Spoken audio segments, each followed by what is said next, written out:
You never have to watch it back in Nigeria or in any other in Ghana or in when you go down there, you start influence those countries. So You never basically, you're have. saying the bullying and the destabilization is not a tactic that we use so much anymore after the Michael No, Manley situation. no, Is that what? no. Okay. It was I still don't want used to up get in the until way. it, I it don't, was I still don't want used to get in the up way of Chef and them conversation though. Chef and the until. Josh actually started. Oh yeah, yeah, yeah, But, yeah. My bad, my bad. but no, Chef never started a conversation yet. I was the first to come on. So, Chef, the floor is yours. We'll talk about this later. We'll Yeah, continue fact. the conversation later. But But still, Mujasi, yeah. Stu Beast, because you actually educate me. I'm trying to get where you're coming from. Sure. Yeah. No, America's a bully nation. Some know that too. Right. Brass can't Because ignore that. Yeah, I never disagree rightfully with so. anything you were saying. Yeah, I think you and Brass were pretty much saying the same thing yesterday, just kind of in a different way. No, but there's a thing though.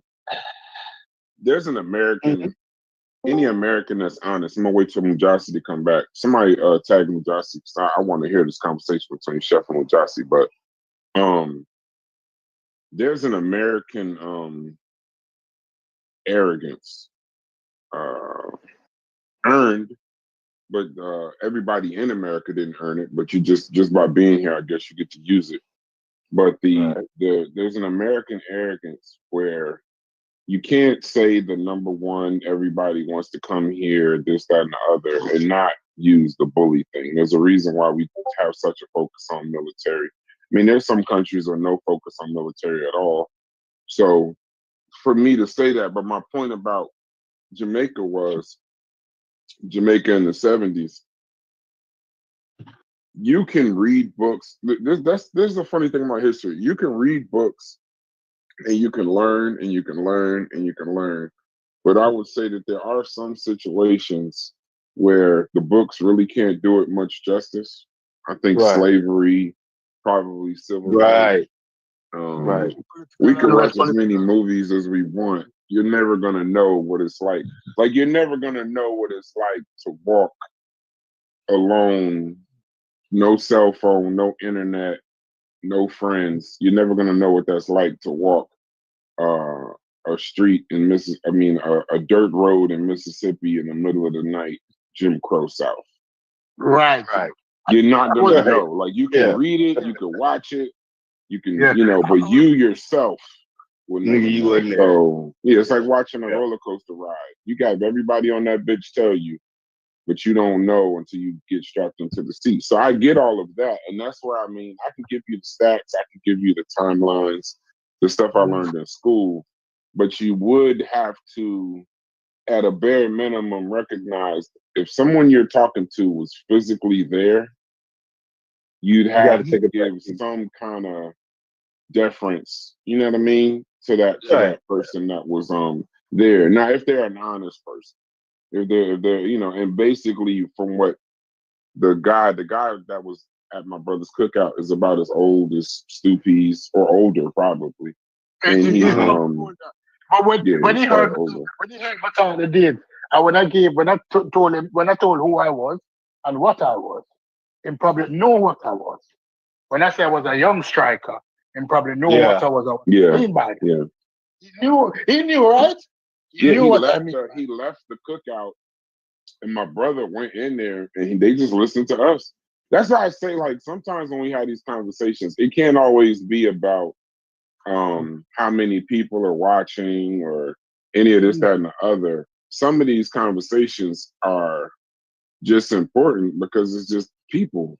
People are listening to these conversations. So it's like Right.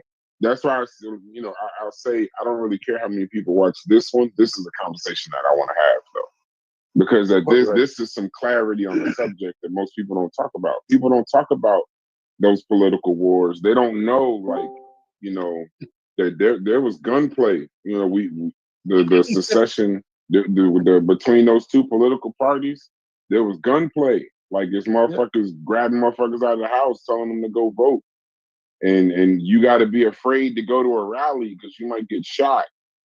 You know, that kind of like real games. And then like when people talk so gangster about shit in America, you When know, biggest, yeah, biggest yeah, man, they when biggest exactly. man came the door breathing the 4-4. Yeah. I We live talk so through. gangster about America, but I I'm live telling through. y'all right now, you know, all these motherfuckers. I was watching the 20v1 with Patrick Bet David. He's a capitalist. He runs Valuetainment, and he told one of the little girls I was telling them about how we should enact communism and we should get away from capitalism. It's a capitalist conversation. I want to do a show with Corey on this. And he told the girl, he said, "I'll give you $20,000 and a first class plane ticket to any communist country in the world. Would you go?" And she said, "I would never leave America." Right. So a lot of times you gotta know these motherfuckers that be talking, a lot of them is just talking shit. You know what I mean? Right. They're not really like you don't know what it's like to live in a third world country.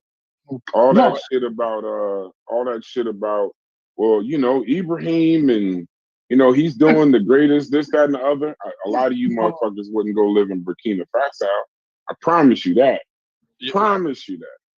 All right, but you know listen. what? But you know, I tell but you know what, Brass? When you're young and you don't Peace know to you if shit, you're black. but when you're young and you don't know shit, that is how you talk. You think Right. 1992 is old school. You've never been through nothing in your life. You don't know Yeah, nothing I about agree. before internet.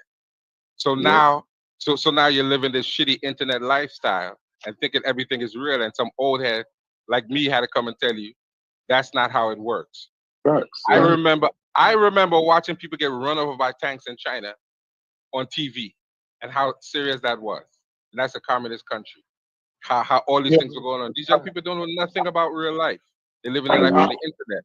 And then they're I pulling us tell into the bullshit too. We starting I to get tell into the bullshit internet lifestyle too, and that's not good. We starting to be pulled into the fuckery instead of having yeah, real conversation. Brass, I tell people this that listen. I was in Kingston until I was like 28, and I left Kingston. I went to the country to live at a nice house in Ocho Rios by the beach, all of that bullshit. You know, Mhm. live good.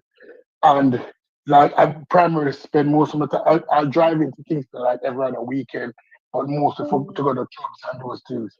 But when I went down in the real muck, what I used to enjoy because I enjoy a place named 2 Mile. 2 miles, just 2 miles away from Kingston City. I love the bars there. I love ghetto girls when I was growing up. And when Mhm. I started going back down there, I lost my wings, meaning that my spidey senses wasn't there.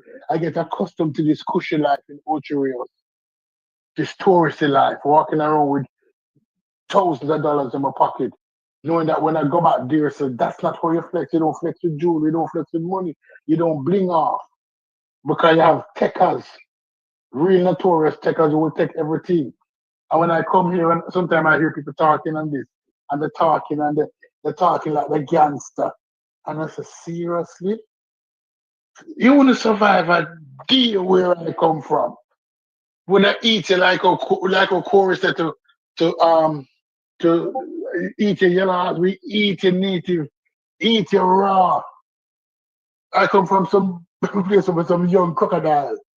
Not easy. So when I Mhm. come here, I give my credential and I can't talk my history. I can't talk my history. I can't tell people say I used to beat up homosexuals or any guy will look kind of and I stop. So when somebody Mhm. says stupid is gay or stupid is electronic, I laugh because you can say that no, I'm 5'7", I start and I get fat now. You can't say that no because I get old. But when I was 22, 23, you wouldn't talk to me. You wouldn't even look at me. You wouldn't talk to me. You wouldn't, and then who around me? You wouldn't even come there. You wouldn't even walk on the same street much as the other side of the street. You'd walk in a different town. If I was in Miramar, you would go to Pembroke Pines. So when people come here and gangster and I act like them bad and oh I am a shotter and I was this and I was that and I was when I was in the street, and you look at them good from head to toe and say, you were in the street? You're a crackhead. You cannot be in the streets talking badness. We kick you in your bottom and run your way. No, no. My son old enough now. He soon graduate. He must graduate university soon. After that, me can go lie down and rest. That's all I live in for now. So I can come and chat shit on the internet because I know my space in You know hell, bro. how My space in hell. you know how Well, you hear Chef, where you people at? talk shit about what they used to be and this, that, and the other, and you think they just talking shit. Stupid, I just want to tell you, I believe what you just said. I don't believe you talking shit. I believe everything you just said. and my son, that's one person my son graduate, and as soon as I'm ready from university, my space in hell well prepared. I know that. I know that. Anybody who don't content with them space, because no sin go unpunished. Hey, No sin. do y'all feel like in these conversations that we're disrespecting Africans? No, but it's true. I'm confused. I'm talking to Pure Black right now. Here's He what No, said I'm not listening to About I'm not about to listen mm, to here's what what did he I'll say? say. I'm not about to listen to African Americans, this Africans in Africa. Are we doing that? I'm confused. Are Here's we what doing that? here's what I'll say, bro. Sometimes when you say certain things, you may not Me? recognize. Well, let's say this. Sometimes when things are said in these conversations, we might not be aware that we might be insulting people's culture. And it's not. I don't think it's an intentional thing. Like talking about Right. sacrificing chickens and goats, that might offend certain. But it's not meant to do that. But you just don't know that people take that seriously. People take offense to that sort of thing because that is their culture and that is where they come from and that is what they know. So you might say other things that might be offensive unintentionally. That is why Wait, I this told you. is That's going why I back to told you. the chicken and goats? No. I'm just using that as an example that I could think of. Oh. I don't want to start the conversation again, but I'm saying certain yeah, things you and might be offensive, and you might not realize it. You might say certain no, things that might be culturally offensive, and you may not know. That's just an example I could pull out. People no. take and those then things I seriously. think there have been times where we might have gotten a little overboard, and one or two of us might have just said some shit, maybe just jokingly, but it was it was kind of offensive, Um, Like what? Corey, like come on, bro, Corey be going in sometimes. Like what? No, I You know what mean I just mean? no. Listen, I don't listen. Hold on. I Well, don't why would I mind want to stuff. repeat the shit? No, because I'd like to learn. I'd like to know if y'all, if people were offended about the sacrifice of chickens and this, that, and other conversations, then y'all gotta also remove yourself from your own worldview and try to accept somebody else's. To me, Yeah, that would but seem absolutely insane. Bryce, let me tell you my worldview as a Yeah. Jamaican. Growing up as a kid, the African American, the American Yankee, we call them Yankee. Not the white people alone. The African Americans were placed on a pedestal by most countries. When I was growing up as a little boy in the 70s, they came back, they were bigger because the nutrition was better. American children were bigger than Jamaican children. So a 6-year-old America was bigger than a 6-year-old in Jamaica. And for the rest of the world, because nutrition plays a heavy part in your development. Nobody can deny that. But when people started coming here in mass, Uh-huh. you guys didn't have the shine that was saw from the distance. And a lot of people will say, oh, people from the diaspora disrespect Americans. Because the shine that was given to us, based on how people describe you guys, when we come here, Hmm. what we saw was not what we expected. And then a lot of people think that we're disrespecting America. So we understand the disrespect back. So sometimes we don't pay it in the mind. So sometimes when many persons, if I ask my friends from different countries, when them hear American talk, them say, sure, them fuckers, the all them can do is talk. Because I'm in a first world country and I'm live like shit. I think So they hold carry on real quick. I think this is where so Pure Black said you literally said none of us will move to an African country. Facts. I don't think that's disrespectful to Africa though. And I'm not saying you wouldn't move to African country because Africa's not beautiful or Africa is not a suitable place to but live. that's not I true. know. Hold on. Let me get this point out. So let me explain what I mean. I'm not being disrespectful to Africa. I'm being disrespectful to all these capping out. Okay, now I'm about to rant for half a second. I wouldn't because you said I wouldn't move to Ohio if you paid me. I wouldn't move back to Ohio if you paid me. Like, if there's not, that's not, I have no problem with that. That's not a jab. But the disrespect is not to Africa. The disrespect is to these capping ass motherfuckers that we talk to in these Pan African conversations and Egyptian conversations. They'll talk about Egypt and Africa and they Pan African and all this that, but they don't give a fuck about Africa. Right. So I don't think And I'm we, being disrespectful to Africa. I'm being disrespectful to the people. I'm being disrespectful to the people that complain about capitalism, but wouldn't move to Africa and leave this capitalism under no circumstances. The people that talk about Ibrahim is doing such a great job. They wouldn't go to Burkina Faso and live to actually support the movement. So I'm not disrespecting Africa. I'm calling niggas bluffs. That's talking all that shit. The majority of people in these conversations don't give a damn about Africa. And they not willing to give up the luxuries and comfortabilities that the Western world offer them. Because they always talk about colonialism and shit. No, the majority of people don't give a damn about anything. Just call it that. No. Yes, I get that, but don't get away from the point. When in these conversations, two P's, these people that we listen to every day, you would think that they get up and pray and cry about Africa every day. No, they don't. No, they don't. And I swear to you, if they had the opportunity to go there, because some of these people do. Some of these people that y'all talk to every day that say, you know, I'm a Pan-Africanist and we should go do this and we should go do this. The reason why their Pan-Africanism doesn't respect the Pan in Pan-Africanism, because the part about Africa would mean actual work, actual donation, actual effort. It just means, so they just say my Pan-Africanism is I'm helping people cross the street. The actual work is the rest of the Pan-Africanism that you'd actually do, like some shit, like rather than play 2K, you know, actually go do something. So you can, so Pure Black, I don't want you to think, I don't think I don't want you to think I'm disrespecting Africa, but if that's what you want to think, I'm not trying to change your mind. But I'm just telling you, I've had enough conversations with people in this community that I know for a fact they talk about Egypt and everything in Africa and don't give a fuck about Africa at all. That's where I stand at. No, that is true. That is true, and I understand because to you, and I pick you up right away. You don't make a good street dude, you know. You don't make a good street dude, but you're not dead quick. Right? The problem is that you call it like you see it, and sometimes you just have to shut up. But you can't help yourself. You call it like you see it. It's not a bad thing.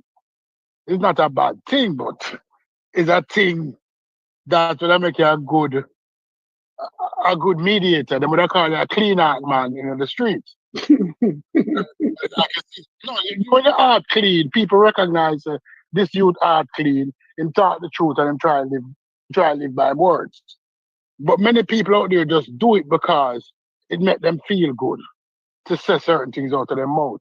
Them don't have any experience in nothing in life really, more than them hear people speaking on the internet and then parrot it. Them parrot it and them go down there and them say, okay, this is a good, what you call it now? Way for make me look like my conscious. Them is the OTEP brothers. You know those OTEP people? Them is Dr. Mufambu, whoever I want name, the school one. That's what them is. Them just put on a costume and they come online and the costume, while them online, them have on them costume and them portray that image. But offline, them is somebody totally different. Offline, you know, them hypocritical. And you're trying to call it out. But when you start looking around, you start to realize that everybody in this space, and when I say everybody, I'm not talking all, I just generalize it. The majority of people in this space put on costumes. You starting to realize that now, and it makes you uncomfortable. I see that, and I laugh it every time you listen. I laugh it because I tell you to turn off part of your brain, and you never believe me. Yeah, you have told me that before. Stop caring Because so much. Just turn off your brain. Don't even listen to these motherfuckers. yeah, because them have on costumes. It's image. Everybody here drinks Sprite. Substance don't matter, it's image. Remember that Sprite ad? That's what it is. It's image in this area. It's image. So, but that's when you realize you're going to start to few people talking like them do it. In this space, Sheffrin. Sheffrin doing him little thing. He's a family man. Him street aware. Him having business. Him doing him little thing. Come online and him drop some knowledge. But him drop some knowledge while him doing him business. Mm-hmm. Right? Right? I just said, okay, I can't take Sheffrin serious because based on what I'm saying, how I'm describing, how I'm think. Because people respond to tell you how them think, you know. Me and you don't agree on the first time we met, I call you a mean Negro. He's not a mean Negro, and I apologize for that. And I can apologize for that today. Because you see things from a different perspective, from your experiences. And you say, oh, why we can't do this and do that, and it will work for some. It might not work for all. Right? Mm-hmm. I agree with you. Corey, hardworking dude. Right? Hardworking dude. Not be the most eloquent, but him say what he mean and he mean what him say. Right? When you talk to a dude like American Dream, who come from Jamaica, you realize that him grew up in a bubble. Him grew up in a bubble. Him is one of those immigrants who come through immigration and then is a bullshit artist. He's a Who never self-hater too, huh? He's a yeah, self-hater. He don't like black people, huh? Yeah, him never please say learn it. Please say it, Stupid. We've been waiting for a while. Please say it. What is American Dream? no, American Dream. American Dream is a comic, him is a clown. No. Him- We're all waiting. It's two words. It's the funniest shit in the Cox community, bro. him is a ladder puller. And we know what a ladder puller is. Imagine. That motherfucker said he is a ladder puller. That is the No, funniest statement in the conscious community. A fucking ladder puller. gosh, let me explain how you would be a ladder puller. Let's say you're the first one in your community, or one of the few in your community to go to college, and you went through college through a scholarship, a shitty scholarship, a black-owned scholarship. The black church gave you a scholarship, and as soon as you finish school, the first thing you said to yourself, we need to get rid of those scholarships. The same scholarship that helped you, you know, you need to get rid of it. Wouldn't you be a ladder puller then? Yeah, you would be. You would be definitely classified as a ladder puller. That's what he is. He is where he is because of immigration. And as soon as he gets here and gets his green card and gets his citizenship, what do you say that? We need to close that door. We cannot allow other people to come in this way.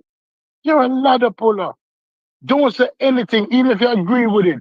You must not have a public opinion on that. Because the way you came through the door. That ladder You puller can't. shit is the funniest shit ever. Mm-hmm. Ladder puller is just hilarious, bro. That shit is funny as fuck. No, because a ladder is a way to get upward mobility. And if you remove the ladder from other people, they must climb a rope now, or they must build a scaffolding, they must start all over because you feel that the ladder is unfair, and that's the same ladder that you use. You understand what I'm saying? But Mm-hmm. many people in communities start look around and you realize how much ladder puller is there. That one in the Supreme Court, he is the biggest ladder puller in the entire America as a black man. Find me a ladder puller on his level. You can't. You can't find a ladder puller on his level. But that's what we face.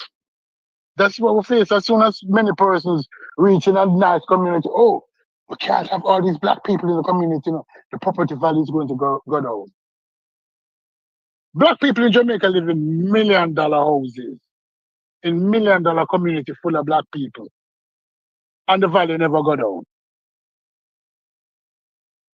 The same black people, I meet black people who lived in the ghetto of ghettos, and the children came to America and became some of the biggest drug dealers, and they buy a house up in Cherry Gardens.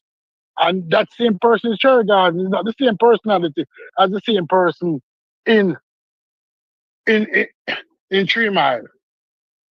They change the attitude because they're not going to mash up the neighborhood that they spend so much money for. Black people know how to behave in certain circumstances. So leave them, let them get upward mobility.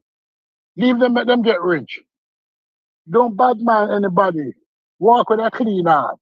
But that fucking name American dream, the biggest ladder puller on the planet. Oh, I'm American. Dude, your citizenship can be revoked. Citizenship don't. Facts. You wasn't born here. You wasn't born here. I have my citizenship upstairs in a paper. My citizenship certificate. But tomorrow a law can pass from the Supreme Court, especially this Supreme Court, that say if I get 10 traffic tickets, I'm no longer worthy of my citizenship. Everybody need to know that. I got a question for the panel when y'all get a chance. It's probably gonna get us cussed out again. It is what it is. Shouts to ATL boy, I appreciate your support. Pure Black, I think, and I just want to address that comment. He says that y'all give Pan Africanism y'all own our own definition, typical nigga shit.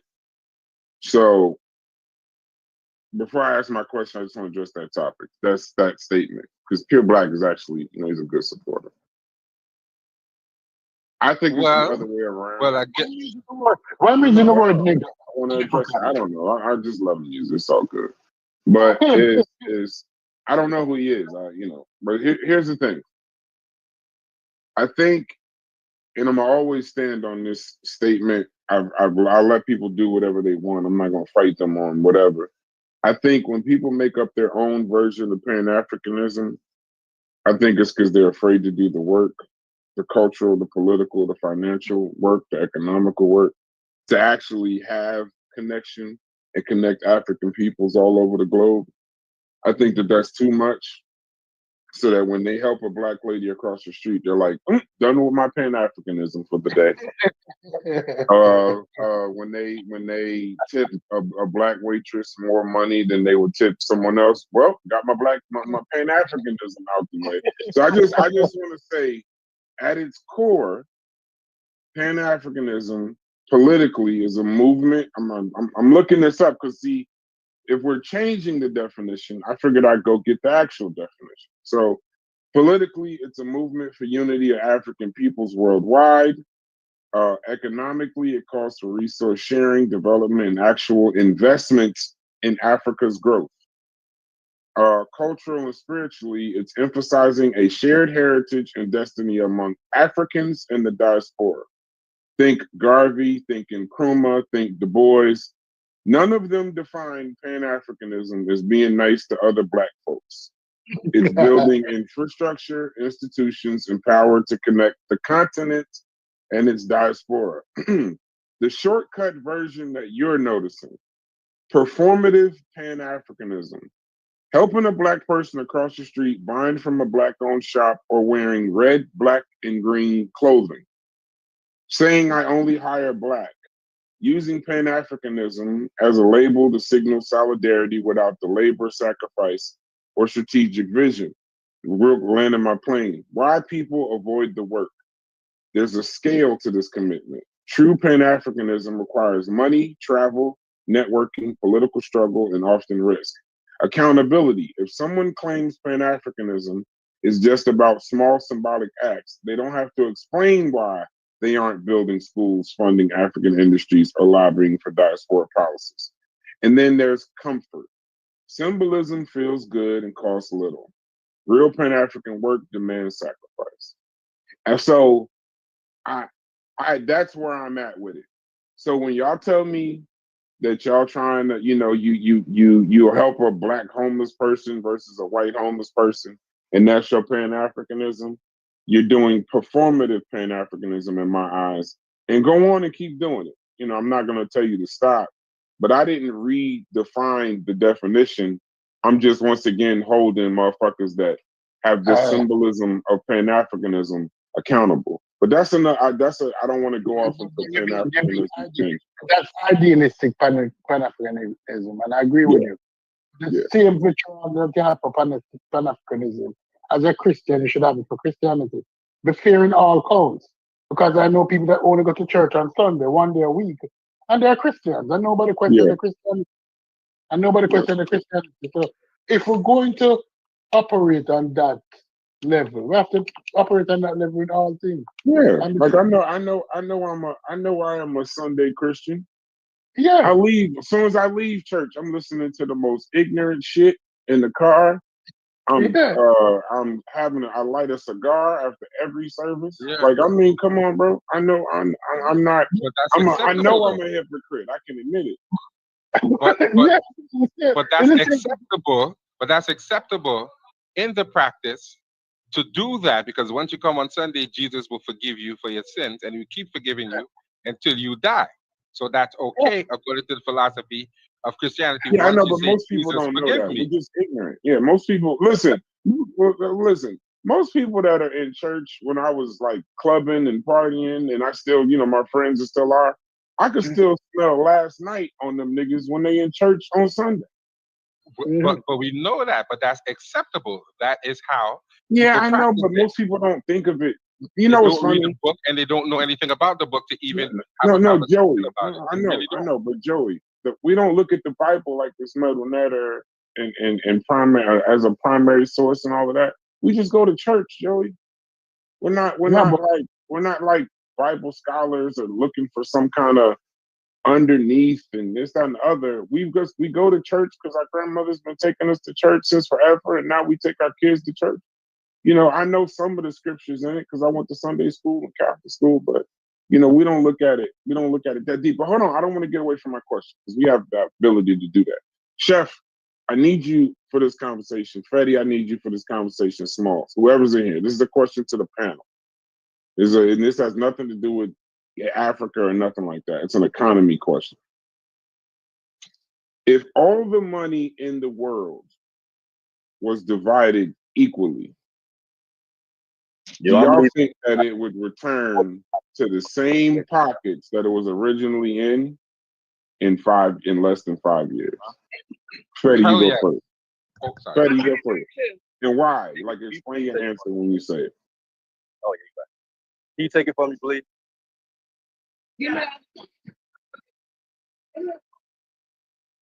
Hold on. I'm about to show you. Are you first asking us, do we agree with that? Do you agree? It's two questions. If all the money in the world were divided equally, would it return to the same pockets in 5 years? And then yes or no, and then defend your answer. That's my question. So whoever can I'm gonna answer say, first. Go ahead, Joey. I'm gonna say yes, because Black people are not taught economic literacy. They think a gold chain and a car is an investment, and it's really not an investment. We don't have financial literacy. We have this ingrown desire to floss because that's been part of our culture. But we don't look at the economic part to say, well, let me invest some of this. Let me invest 70%, and I could fuck off the other 30% and still have something in the bank. I could mess with the holes, I could buy cars, I could buy jewelry, but I need to invest something. That's not impressed upon us as a people. We've forgotten economics, and we've forgotten the sense that our ancestors taught us. We're moving in this capitalist system way, way, way too much. And we're not seeing the good part of it, where they show you to invest and what you should invest in. So definitely in probably about 6 months to a year, Bugatti is going to get all of our money. Jacob the jeweler is going to get all of our money. We don't even think to start a jewelry store or buy jewelry so we can sell to our own people. We don't have any car company. We don't have any high fashion. yeah. So definitely, I have a question for your answer. Why, when I said if all the money in the world were divided equally, would it go back to the same hands in 5 years? Why did you immediately start talking about Black people? Because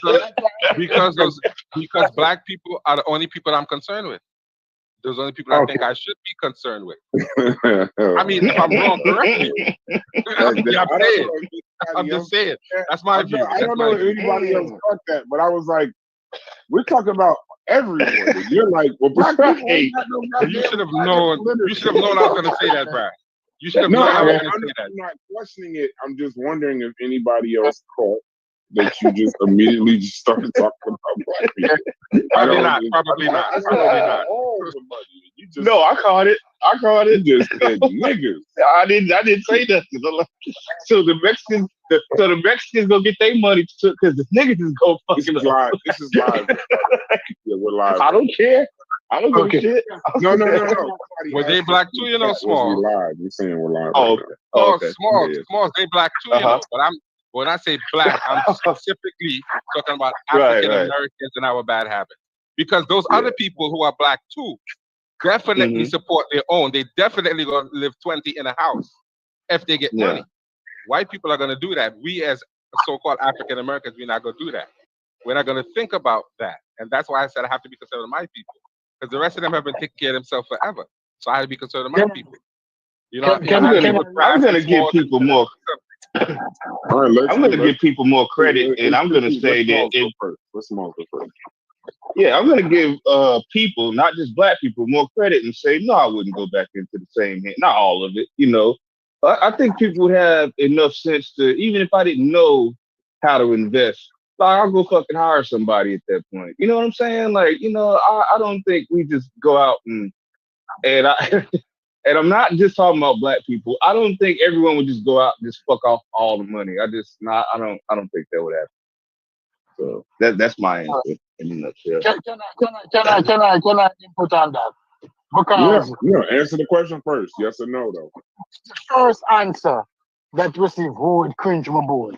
But all right, if all the money worldwide was divided among people equally, would the money go back to the original people? Yeah, would the money go back to the original people? That was the question. Yes. Within 5 That's the question. And the answer would be, if I really think about it, within 5 years, the majority of the money would go back to the original people. Because money is a tool. And if you don't know how to use a tool, especially money, you're not going to use the tool properly, you're going to break it. But there are many people, and I know many people in the world, that needed opportunity. That are brilliant people, irrespective of race, who needed an opportunity. Those people will do well, irrespective of race. Just give them the opportunity. The brilliant, they needed to go to school, boom. Those people might survive and thrive. But we're basing the answer that everybody is fool. No, not everybody's fool. A large percentage of the populations are idiots, yes? We have to agree on that. And those people would waste the money. But those percentage of the population, irrespective of color, who were just starving for opportunity, they would use the money to good, in good interest. That's crazy. They would use the money. Yeah, but the majority of the money will go back.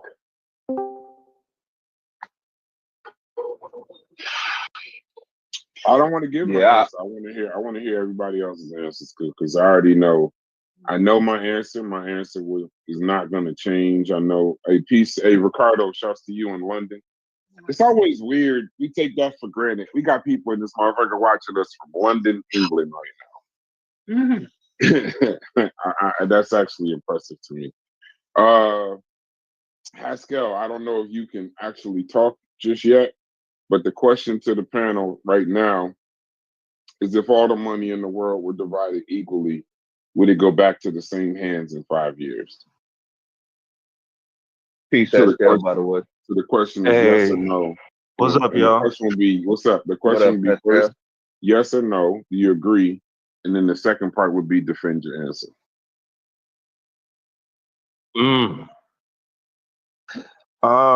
Just intuitively, I'm gonna say no.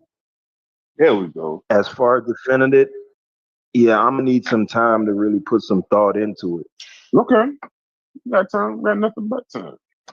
I really came to see Majasi straighten out Chef, though. I ain't ready for that. He'll be here shortly. That actually, I came in here for that also. But Mujasi said he had a quick meeting had to deal with. He'll be on in a second. Yeah. My thing is, I've just seen people come up and build generational wealth, whether it be somebody grandmama won the lottery, not just black people. But that's not Someone, generational wealth. but See, that's yeah, not that's my true. reason. That's true. That's my reason Okay, yeah. for the fact of it. I definitely think that I don't know about the time. The only thing I would have a question about is how fast it would happen, but I know it would happen. You think it would happen? No, I know it would Yeah. happen. Money is a behavioral thing. So Okay. your behaviors, just because the money was split, it doesn't mean that the behaviors that you had, they're still the same. So some people save and invest, some people spend it quickly. That's not something that's going to change because they redistributed the wealth. And some people just don't believe in owning assets. Capitalism, in and of itself, the people that get the reward are the people that own assets. So most people just have an aversion, like they want to work, they want to use inventions, they don't want to create patents, they want to have an apartment, they don't want to own land. So that would still go. They would just take that and get a better apartment in most cases. Or they would take that, get a house with no financial literacy, and end up back in an apartment within 5 years. Like I think, No, but you know what I'm saying? Like I think that those things would be, even if they said, oh, like, because you could look at lottery winners too. Like there's already look at professional sports cases. players. Yeah. Look at professional sports players. What percentage of them are broke? You can give, and we're talking, even if somebody with $5 million can live well for the rest of their life, but professional players who make 10 times that still end up broke. Yeah. But not And then all. also there'd be an industry. I think there'd be industries created to make sure that it would happen. Don't say not all of them. 70 or 80% of professional players end up broke. Yeah. And see, my only problem with what you guys are saying though is what about the people who would like to invest and save or would like to do certain things but just don't have the opportunity? So that's why I'm saying it wouldn't go back into the same hands. But they don't have the education. They don't have the education or the literacy or the ability to do it. Like most people that want to save and invest, you know what the first thing they do? They open a savings account. Savings account, yeah. It's one of the worst ways to save money. Yeah, you ain't getting nothing. So you still have to have the literacy. You still have to have the literacy to do it. What's up, IBM PC? You still have to have some form of financial literacy to be able to get into the game. And when we say the same hands in the same 5 years, you're looking at people. I'm looking at institutions. Yeah. Okay. You understand what I mean? Like this is not memes. I'm not like, I don't mean literally hands with fingers. I mean like the same power structures, the same institutions, the same groups. It would still be in the same. Oh damn! Yeah, you know what? You got me right there. I wasn't look at success, right? I was always taught look at success like an air conditioner, right? So this is all right. Let me take 2 seconds to give a success lesson. Or success analogy. Look at success. Sometimes you compare success sometimes to an air conditioner, right? You see people join like a new company or a new business. So they start off with a new business idea and they run real high, right? They start off at 78 degrees and then they just burn. They burn and they get all the way up to 99, 100 degrees, this, that, and the other. But the scary thing is, like an air conditioner, in most cases, they're going to find their way back to 78 degrees because that's where it's comfortable. That's where it's safe. That's where they have some kind of normality. And anything above that, while exciting, they still want to find their way back to this. That's why, like, when people say they want to be content, what I'm learning about people that say they want to be content creators, they just look at other content creators and they want to just automatically skip all the work it takes and get to that. So, like, they see a Kai Cenat and they think that that's who they're gonna be, but when actuality, all they really want to do is really kind of want to just do their life. They don't want to do the work of getting up and editing and hosting lives and shit like that. They really just want to be who they are. They just talking shit.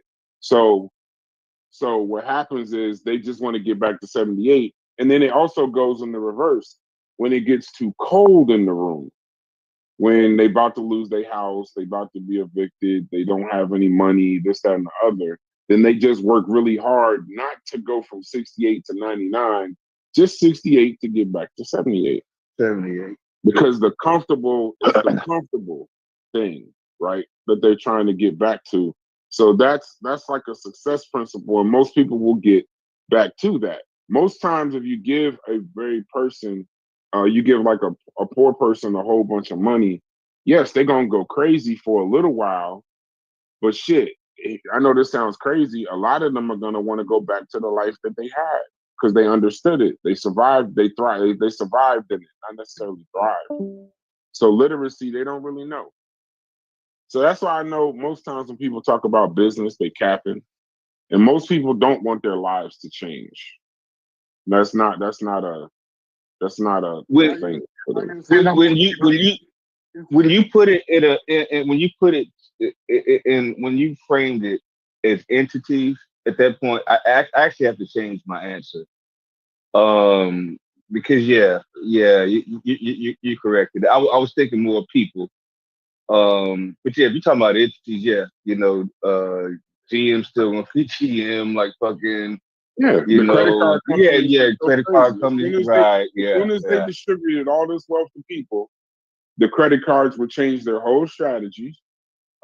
They get all these people to have credit, and they put them right back in debt because they don't have the literacy. Literacy is way more important than having the actual access to capital.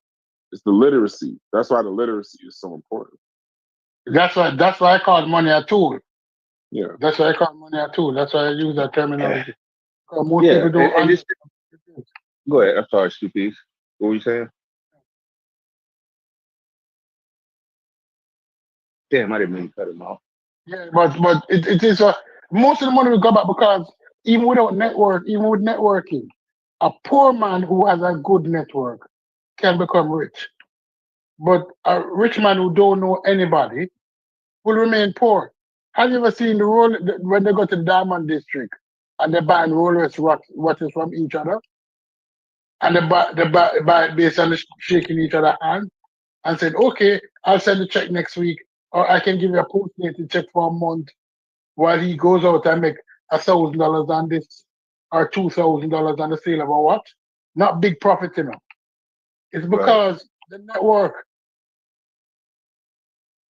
Because they have the network.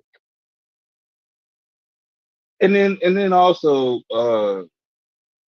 in a situation like this, you're talking about distributing the money evenly, right? So you're not talking about making people rich overnight, right?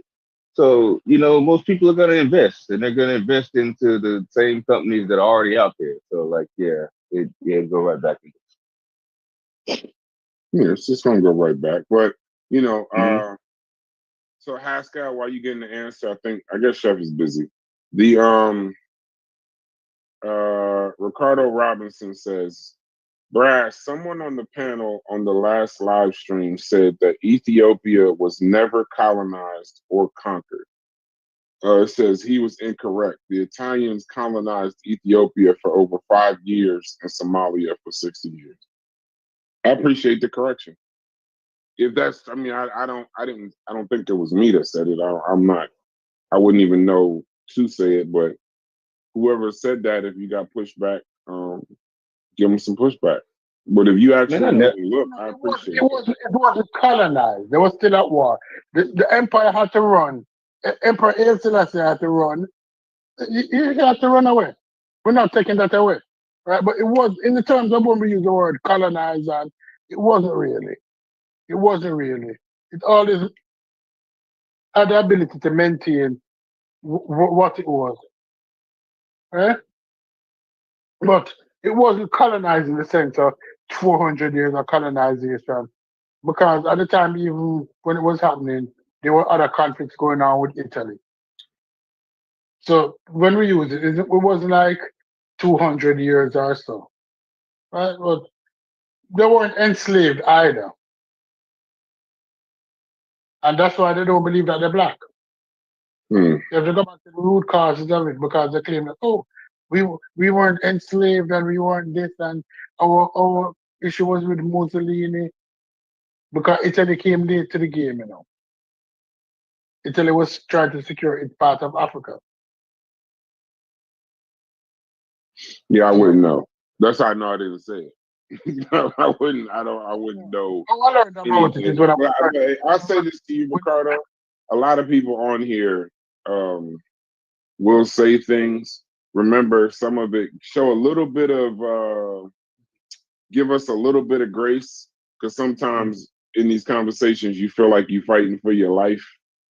You're actually not, but you feel like you're fighting for your life, and in actuality, you're really just just That's having a true. conversation. So motherfuckers will pull out any kind of conversation, any kind of dagger, or they'll try to do the York tactic and send you to the right and the left and up the middle and then all the way around and then come back to what were we talking about again?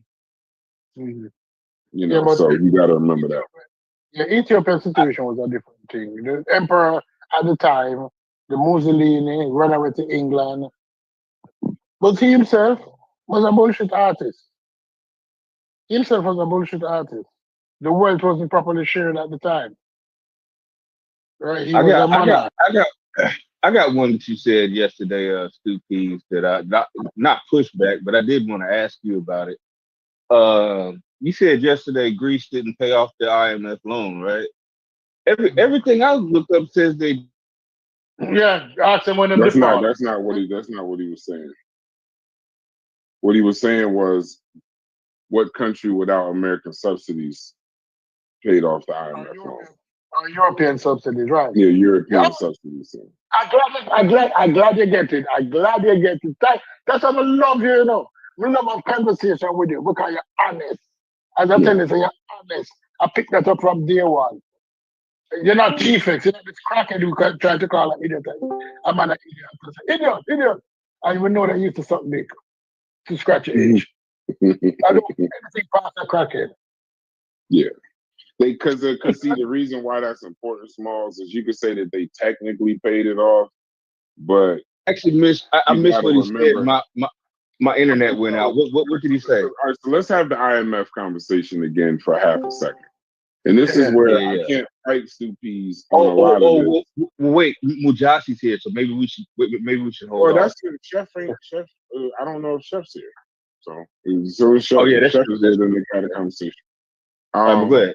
Yeah, just because y'all see the thumbnails chat, it doesn't always mean the person is there. So for the people that think we just sit around each other for 15 hours, one person might be in here for actually 3, but their thumbnail will be here the whole time. Mhm. Oh yeah. I do that constantly. If you don't see both my thumbnails here, I'm definitely not here. If you see both thumbnails here, there's about a 70% chance that I'm still here. Most times I'm not.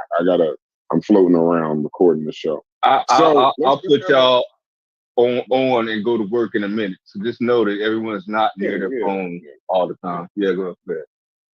So understand that, and then I'll pass it to Mujasi to at least begin to have the conversation, because Haskell's here to hear that conversation too.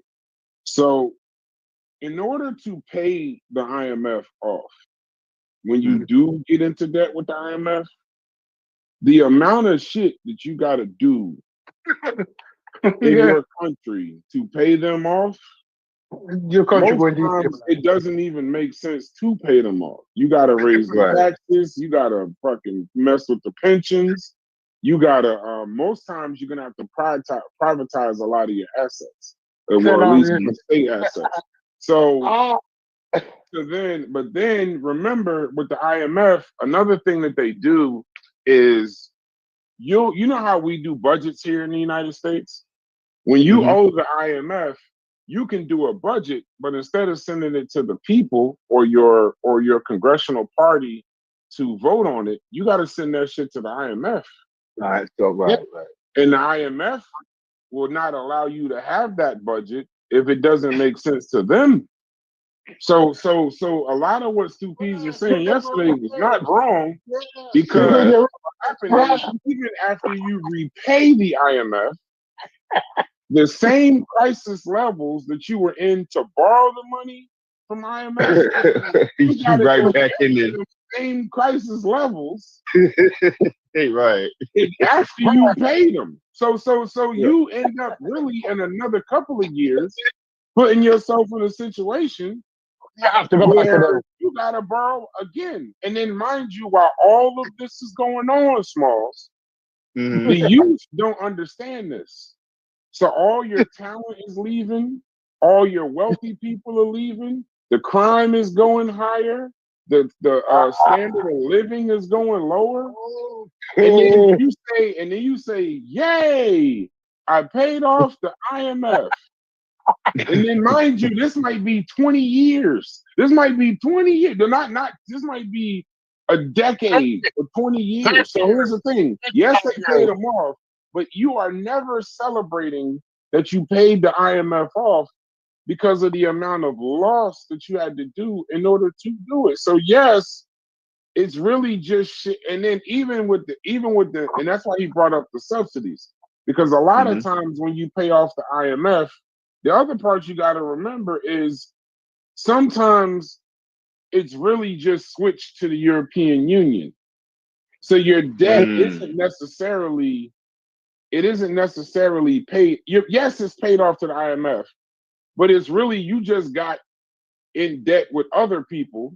With other people, okay. And you just stretch the shit out over a longer term so that it's not so harsh. The restrictions aren't so harsh. So there's so many compromises you got to do to pay the IMF. I fully understand why countries take that money and just say, fuck it, we just owe you. Okay. Yeah. But let me say, Brass, who schooled you, Brass? You went and read all that shit, you know. You went and read them. Who schooled you on it? No. Yesterday, I couldn't figure out why you kept saying European subsidies. So I looked that up. I didn't understand. I know what European subsidies are, but I didn't know why you kept saying that in regards to the IMF. So then I went and dug a little deeper into what are the costs of paying? That was really the question I asked. What are the costs? What are the actual costs of paying off the IMF? And then you start seeing all of the things you got to do it. Now I understand why you said, well, yeah, the European subsidies will kind of help that. But if you try to do that without those subsidies, you're just going to go back to pre-crisis levels. You're going to go right back to that. You can't. I don't have anything I don't know about and read up on, you know. But so essentially, what Stu Pease was saying was they didn't pay the debt because they borrowed from Peter to pay Paul. Well, so no, like example, if I told you, Smalls, not even that. Okay. If I told you, Smalls, go outside and fight the bully and win, it's gonna make you feel better. And if you go outside and fight the bully, but you fucking lose both arms, both legs, half your spleen, right? And then at the end, I visit you in the hospital and say, "See, you feel better now to beat up that bully." You're like, "Man, fuck no." Right. If I'd have ran, I'd have still had all my damn limbs and everything else. No. The symbolic feeling of feeling better does not beat having 2 arms, 2 legs, and my damn spleen. Right. So it's not necessarily the It's not a win. It's when a win is a loss. It's just not a win. Yeah. Okay. It's when a win is a loss. You can't even calculate how much you're losing, because you got to remember, in these countries, while these leaders are screwing up, people leave. Right. The people that could change your country, the Elon Musks and the stuff like talent. that, the talent and the ideas and the growth and then on top of that, people, remember when global finance, people want to move to these countries and build up industries. But when you in debt with the IMF and you slashing all of this shit, you don't even look attractive to them. So No, now, but whatever you have, it doesn't matter. Go ahead, Stupies, and then I'm going to get to Mujahid. yeah, you're missing a fundamental part. Why immigrants look more successful in America when they come to America is because the best leave. And Yeah. you put the best anywhere, they are going to thrive. So the best Cubans left Cuba, the best Jamaicans left Jamaica in the early 70s. Those ones quickly ascended to positions. We can research Jamaican influence in America. You will see the best tend to leave, or the majority who leave is the best. The best leave Colombia, the best leave Nicaragua. So the ordinary American, African American, is not competing with an ordinary Jamaican. He's competing in a Jamaica who was in Jamaica as a doctor, a lawyer, or an Indian chief. And he's going to lose every day. You're If not you lying, average, bro. You're not lying. you're going to lose. You're not So lying. he's going to say, this is bullshit, this is bullshit. Because you're going to compete with the best from Nicaragua, and you're going to lose. It's the best league in these countries migrating to greener pastures. And that's what you're competing with. And that's what you're going to lose. And that's what it's going to look like these immigrants are taking over. It's just that the best coming, the best is not the best American competing with the best Nicaraguan in it, or the best Canadian or the best Jamaican in it. It's ordinary average people competing with them because that's where they start. They start at the average ordinary level. And the best is going to rise to the top. The black Americans are at the top, going to stay at the top. Because Yeah, you black have no Americans, argument. Yeah, you have no black argument from me. at the top. Yeah, you Black have no at the argument. Yeah. And that's the problem with the Like, immigration. I know for a fact if they redistributed all the wealth, I'll get right back. Matter of fact, I'll get further. All of that shit within 5 years, I sort that shit out. I get further. I know it. But hold on, hey Mujasi. I don't know if you can come off mute. I know you came in here. What was you and Chef talking about as to why everybody came in here when Chef dropped the link? Oh, so I didn't even know Chef was gonna drop the link. We was I was just responding to his piece that him and Fetty was conversing about. He had dropped his thoughts on, like, 54 countries, 17 Caribbean nations, and ain't never there's something that he said similar yesterday when y'all was on the chat. He had said something to the effect that ain't none of them got anything. Like, we're not industrialized, like we're not, in any we can't promote or dignify anything of any of these nations being liberated, having good projects, industrialized, just in any type of good place. And I was just kind of connecting with him on that and just responding to that and saying that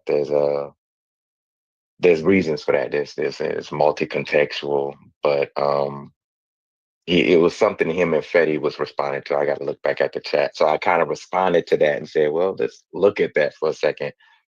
And a couple of pieces where he asked the question, I just responded to that and just kind of dove a little bit deeper into, like, this is what my thoughts is on it. And this is why those 54 countries and 17 Caribbean nations look the way that they look, and just gave my simplistic analysis to why I think we're in the predicament that we're in globally as different various African groups.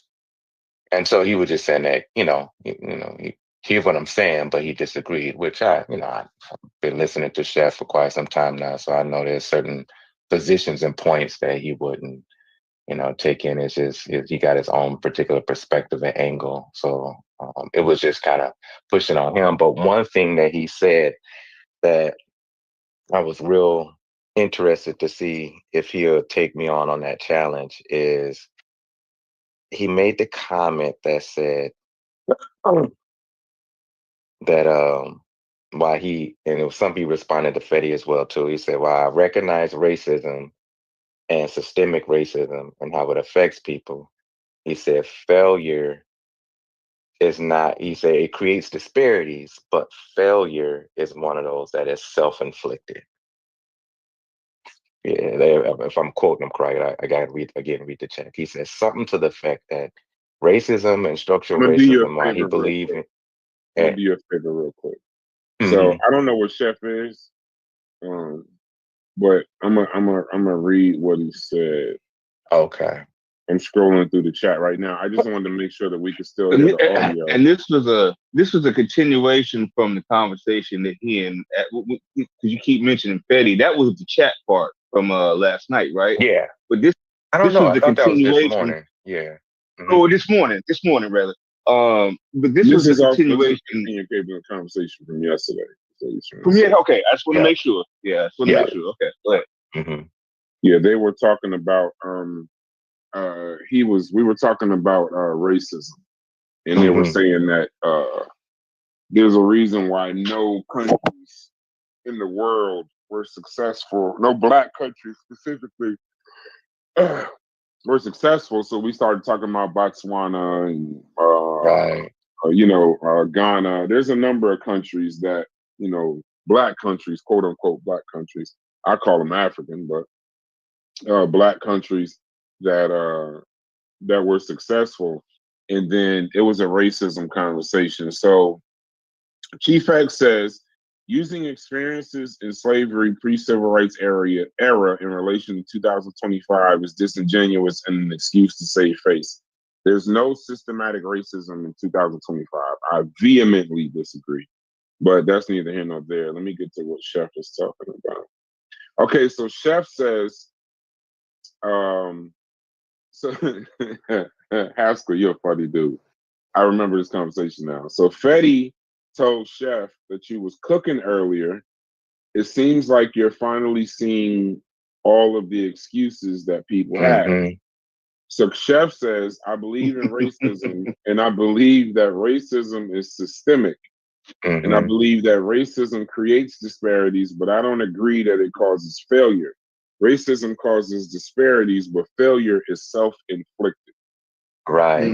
That's what I was responding to. Yep. So then Fetty says, two things can be true. I somewhat agree with that assessment. I'd like to hear what Fetty thinks about that. So then Haskell says, and this is why I'm laughing at Haskell, says, realize that you have made a grave error when the likes of Defects and Fetty are championing you. Just know you've made a wrong turn somewhere. That's some funny shit. Nigga, he said, no, you've made an error. You don't know what it is, but if they agreeing with you, you did something wrong. So it says, Chef says, there was always blacks that made it and did for themselves in spite of racist people and racist systems. Every person and group of people have cultural, family, and external obstacles that uniquely affect them. You still thrive. If I don't make it, it's not because the system, it's mine. So Haskell says, I've never, so yeah, I ain't even messing that up. So then Fetty played a video. I don't think I could play it. Chef says they don't like Booker T. Racism does not have more power than intelligence and self-determination. I'm going to say cap. But it says you got to be a loser to believe that. I guess I'm a loser. It says Booker T went to the Dominican Republic and told them they was lazy. Ain't no way y'all black got y'all own country and all this land and ain't doing nothing with it. 70-something black countries and all of them broke. That can't be racism.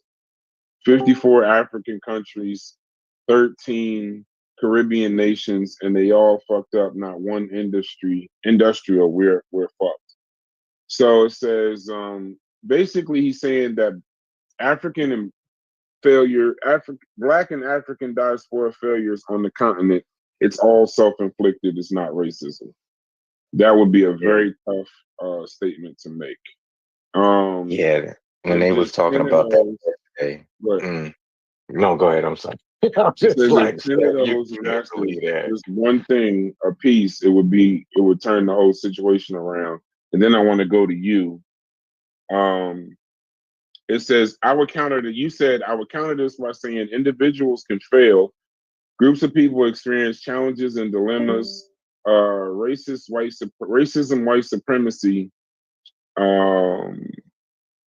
can produce challenges and dilemmas that seem virtually impossible for a group to overcome, and it looks like failure, yet racism, white supremacy can produce disparities that affect an individual's outcome, resulting in failure. But here's my challenge to you. Read the essay by Dr. Bobby Wright called Black Suicide, Lynching by Another Name. Come back and reassess your statement and see if you maintain that position. If you do, I'll cash up you $100. If you change course in that statement, you owe me a haircut. He's not going to read it. You can delete your cash app. Don't even worry about it. He ain't going to read it, bro. Trust me. So it says, so Chef then said, we got more land and countries than any other race in both hemispheres, and not one is jumping. Okay, it says, oh, Chef, you can't believe it, yo. The first thing to consider is that most of the countries, we don't own the land, and where we do, we don't own the larger infrastructural industries. In many of these places, we are just face-holding political puppets in bed with foreign investors and owners. There ain't too many countries in the Caribbean or the continent that is ready for industrialization because first world countries depend on their political and economical retardation.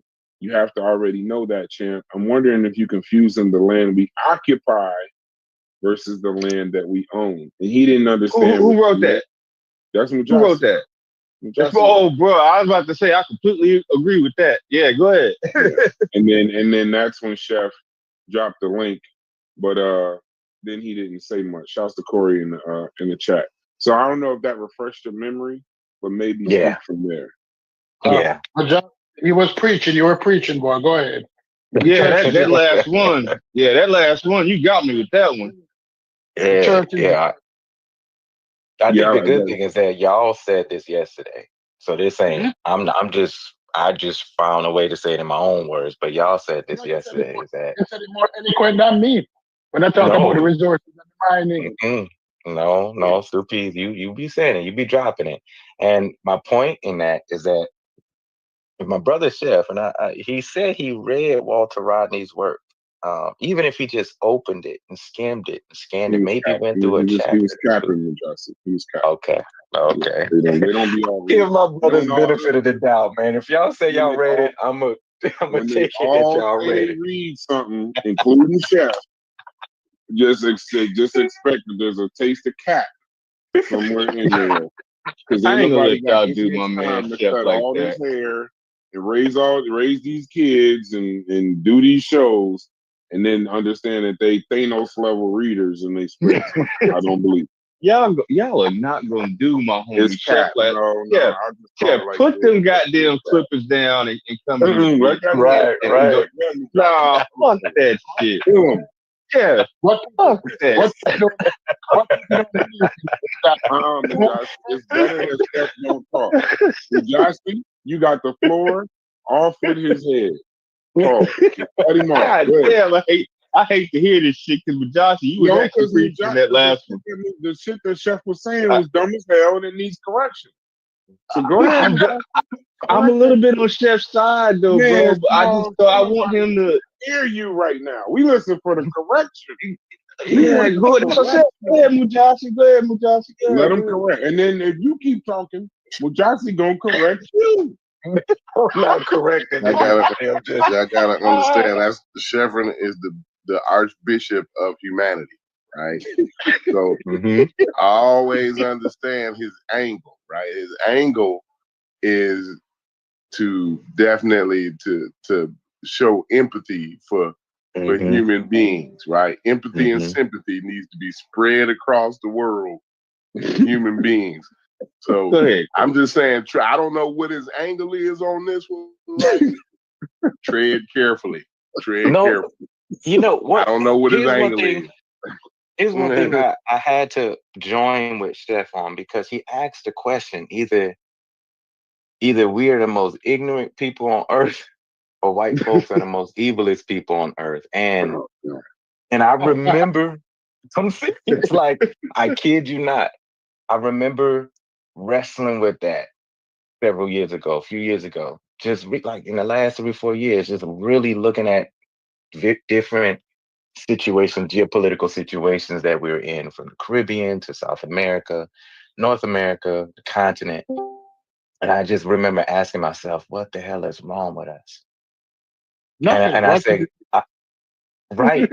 And I started to question, like, these folks that we call white or European descendants are not that big of a deal. They're not a big deal. So I had, like, I know they're not a big deal because I'm surrounded by these jokers up here, then is there something wrong with us by default to where we're losing to these scrubs? Right. And I wrestled with that for months, just trying to make sense of it. So when he asked that question, I'm like, yeah, I remember being there. And sometimes I have echoes of thoughts like that, like, why are we losing the way that we're losing? But then also I have to go back through my notes. Because sometimes when I get occupied with working with my fathers, working with my families, I get a little detached away from the historical and the political context.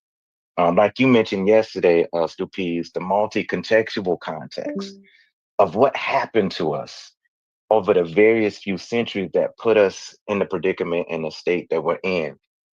Sometimes you lose sight of that when you're looking at what's happening with barbecue in Haiti right now and looking at the various different squabbles that's happening and why Haiti can't seem to pull itself out of this mess. How all of these different groups of people behind the scenes are taking advantage of this destabilization of the island.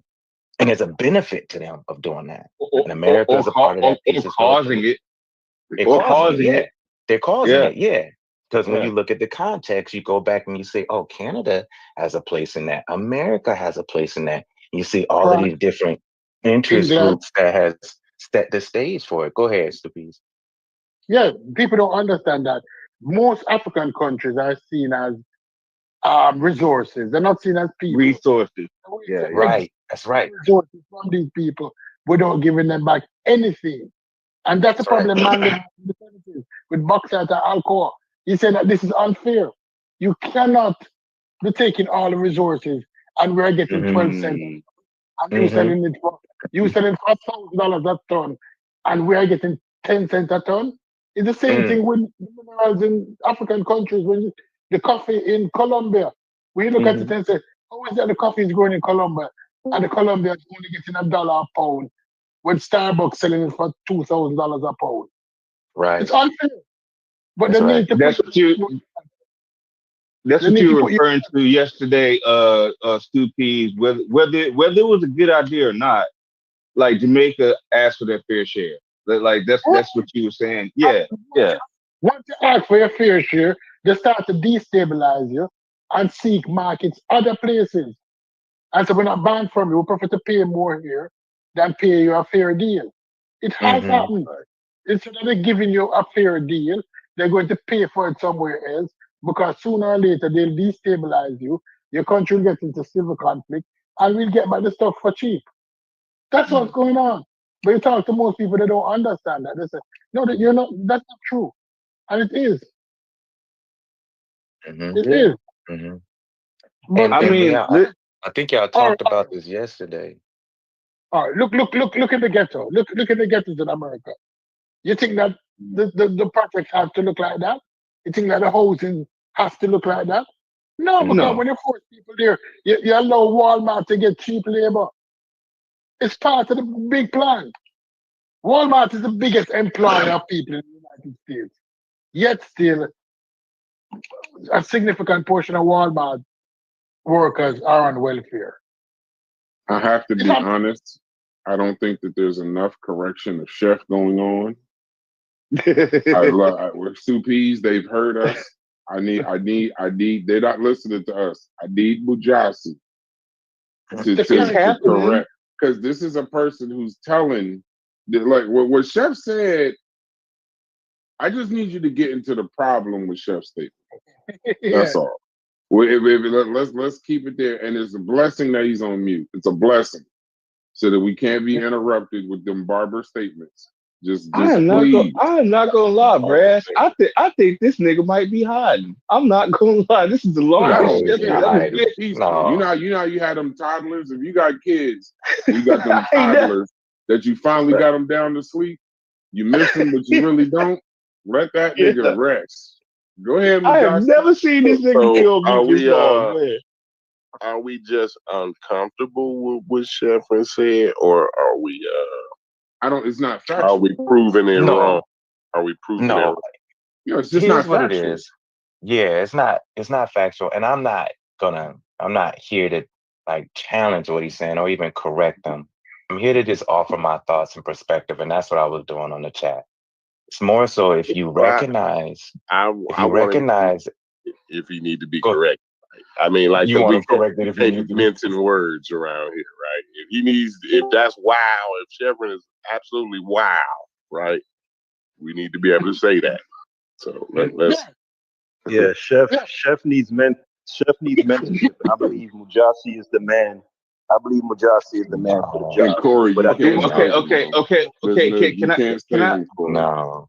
Yeah, But I wait, do want to can I say. come? I do Not want in to this. Can I say come though. help my homie a little bit? Can I come help my No, homie a little Hey, bit? no. Why hey, not? hold on Oh right quick. Smalls. man. Hold on Okay. right quick. Small. I just hopped on. Let me get this off real quick, Brass. I want to Hmm. say that with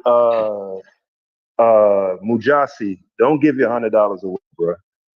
Cause the stipulations of the bet is that Chef is going to reverse course on his sentiments once he reads this thing that you're going to give him to read, and it's not going to happen.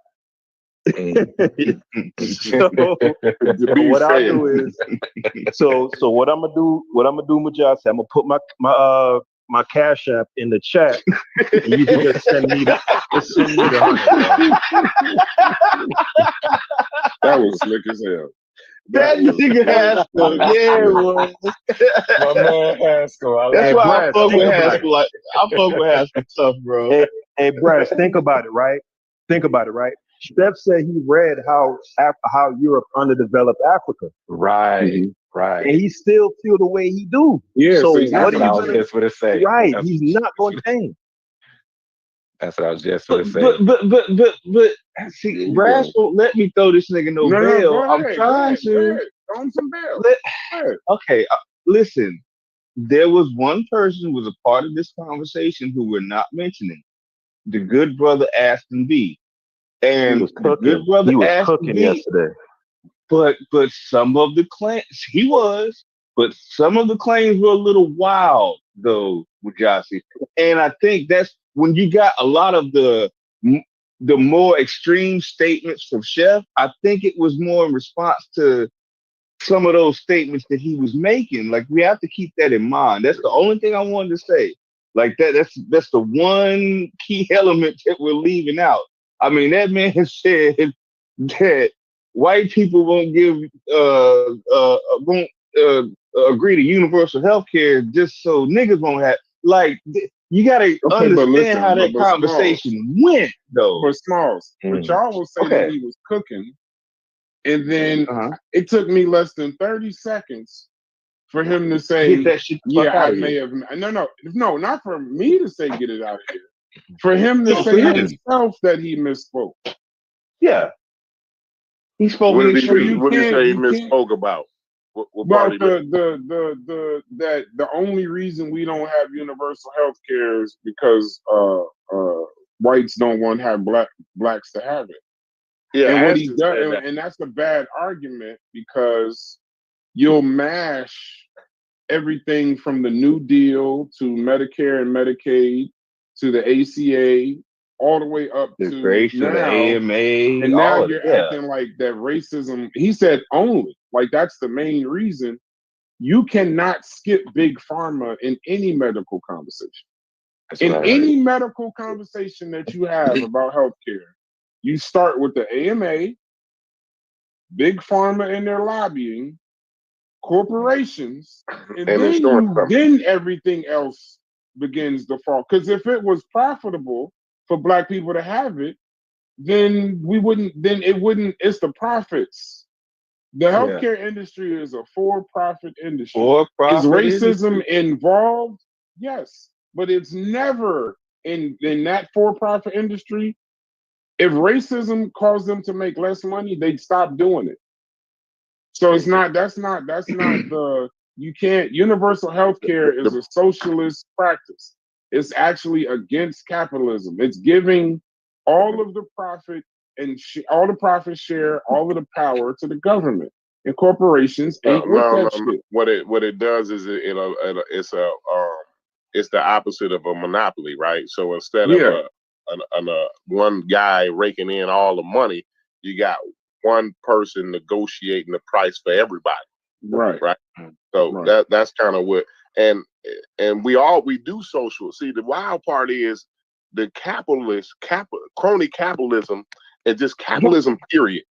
We could talk about capitalism. Period. I don't even want to put a name, an adjective on it, right? Capitalism is based on socialism. Huh? Somebody say, huh? What? What are you talking about? The subsidies What is he and the bullshit. saying? What is he talking about? Because what happens is the only thing about capitalism that's private is the profits. But all of the costs and the overhead and everything else and the losses is all socialized. So, yeah, You know what I'm yeah, yeah. saying? Absolutely. They privatize the income. They privatize the money, right? The profits, right? But then they socialize the losses. See what I'm saying? And it's been like that. It's been like that the whole time. Redistribution. The last 100 years. The redistribution of money. Redistribution is a capitalist's worst nightmare. They all cry about, well, we can't have the redistributing the money to the poor folk. I mean, what are you, against rich people or something? All that's all wild shit, right? You see what I'm saying? But no, they done already and continue to every day redistributing the wealth from the poorest all the way up to the top 10%. Hey, Corey, and that's why I always say, right? I always say that capitalism, insofar as describing America's economic system, is a misnomer. It's because the main tenet of what makes capitalism is the idea of a free market economy where people and companies trade goods and services in an organic manner, unfettered by the government. And this economic system is anything but that. It's neo-feudalism. Neoliberalism. What it is. It's neoliberalism, not capitalism at all. I call it neoliberalism, Haskell, because see, with these neoliberal, and that's what all of these conservatives today, these new conservatives, they all neoliberalists, right? They all do Reaganomics. Ain't none of them conservative, because they all fuck up the national debt. They all put us in a worse position every time since I've been on this green earth that we had a Republican president. Every time the Republicans has took over the Senate and the House, right? Every single time we go into a recession, right? And that's because they're neoliberals. They're not, these people ain't conservatives. They spend more money.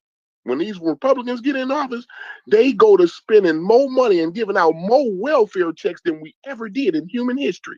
Right now, today, we're giving out more welfare than we ever did in human history. And Keisha ain't getting a nickel of it. As a matter of fact, she's getting her ass kicked off of it. Right. You know, you're right, Corey. Corey, remember when I had this conversation with somebody, said the food stamp program is under the Department of Agriculture because it wasn't made to protect hungry black people. It was made to protect white farmers. Subsidize the white farmers. It was made to subsidize white farmers. And people nearly killed me. I said, you don't know what you're talking about. And when somebody read it, I said, oh, you're right, stupid. You're right. Yes. And then did you know that like presidents and parties don't cause do you know it's the decisions made by those neoliberals that's advising them? But let me tell you, did you know that companies like Walmart's, right? They actually finance those apps that's on your phone it's apps on your phone that you can borrow. It's like you know them check cashing places. Yeah, You can get a payday loan and shit. They got apps on your phone where you can do that, but it's way worse, right? You know what I'm saying? And let me tell you, Walmart's and them, they actually subsidize those people. Yeah.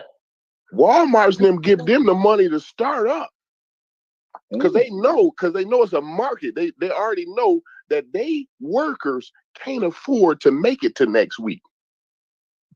So what the worker gonna do? Because I put one video in there where the baby needed the medicine. The one worker, she can't afford to make it to next week because her baby needs some medicine. So what she do? She go online, she get her phone out, and she get one of these payday loans from one of these wild ass apps. Mm-hmm. You know what I mean? Charging her obscene amount of APR and interest rates. Mm-hmm. You see what I'm saying? And she wouldn't even have a clue. Then they asking for tips. They actually connect it to your bank account now, so they getting the money before you even get it. Yeah. So next week, you thought you was only gonna borrow it for this week, but you didn't know all of the fees and penalties that came with that, right? So next week when you get your paycheck, you're gonna re-borrow. Yeah. Sending you down a spiraling hole. It's predatory. The IMF on a micro level. But that's what people don't understand. What the perfect on the macro level is that they're bringing it out to the micro level. That ordinary people living loan to loan. This is the new version of the owe your soul to the something store. What that song there? That when people used to work on the plantation and they get paid in plantation money. You're talking about sharing. Sharecropping. Yeah. Sharecropping. And you get the plantation money as pay, and you go to the plantation shop, and you go to the plantation supermarket, and you have to it's within the plantation. The money has no value outside of it. That's what it is now when you work for certain companies. Then the plantation owner says, well, we reported losses this year. Yeah. So if I'm taking a loss, you gotta take a loss. Right. Yeah. So like never make profit. Question would be to Chef, using that example, would he class the sharecroppers as failures due to their own lack of ingenuity or whatever, or would they be failures due to the built-in sabotage of how that business relationship was done? No, my question is, them sharecroppers already can see it, right? But they just don't. They lie to themselves. Most of the time, when you get scammed, even today, Stupides and Haskell, right?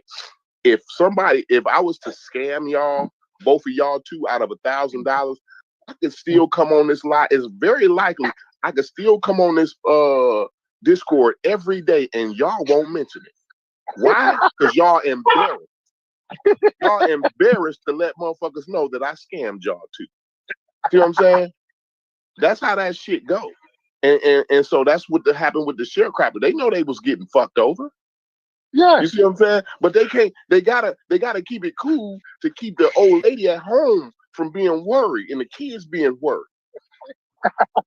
You see what I'm saying? Yeah, it's kind of they had to do what they had to do because that was the only game in town, right? You coming right out of slavery. What are you gonna do?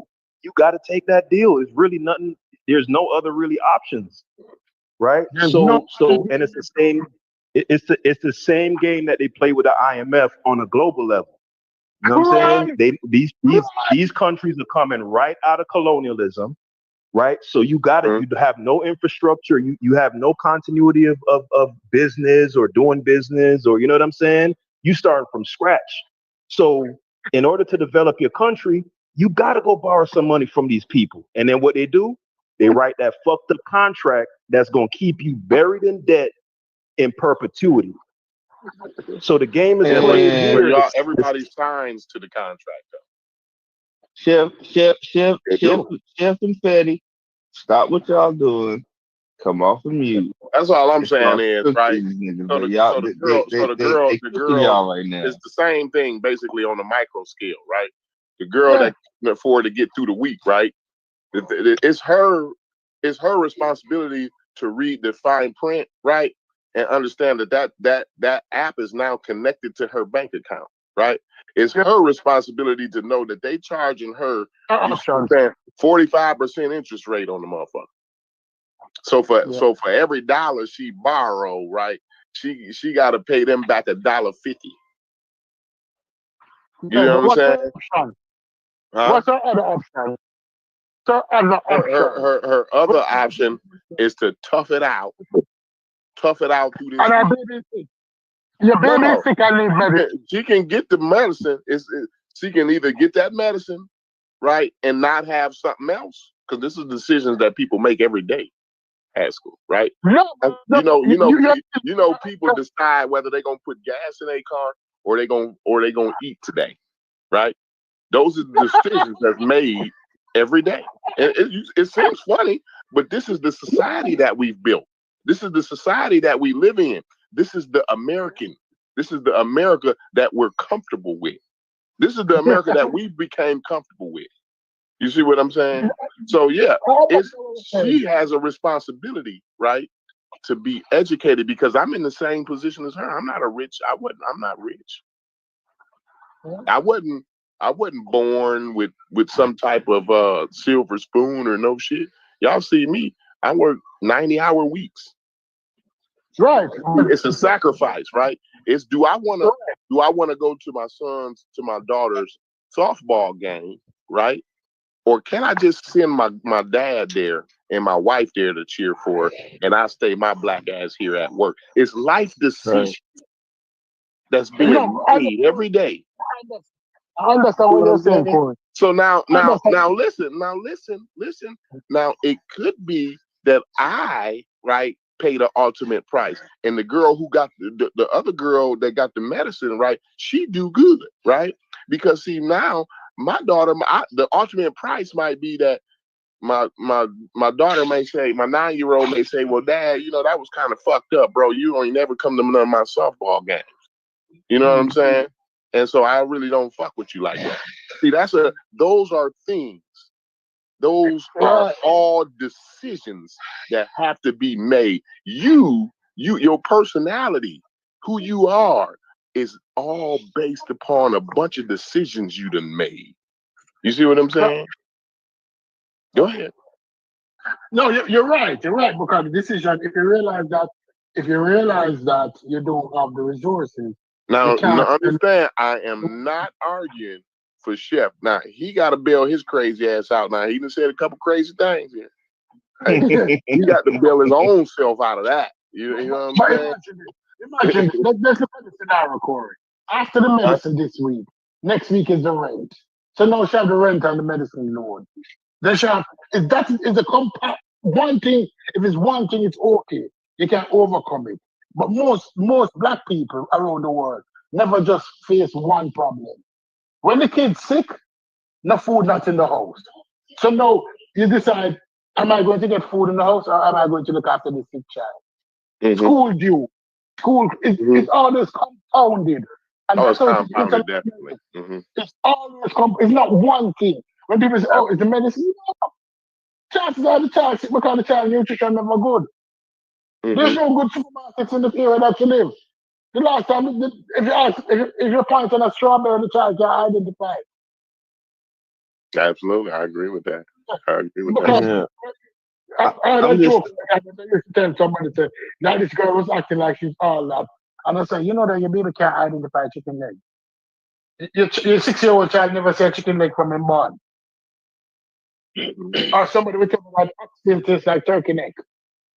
Jamaicans will get that. Turkey neck look like oxtail when they cut it up. And some people want to tell that oxtail tastes like turkey neck. And you say to them, you're joking. Oxtail in no way tastes like turkey neck. You've never seen, you've never seen a burger.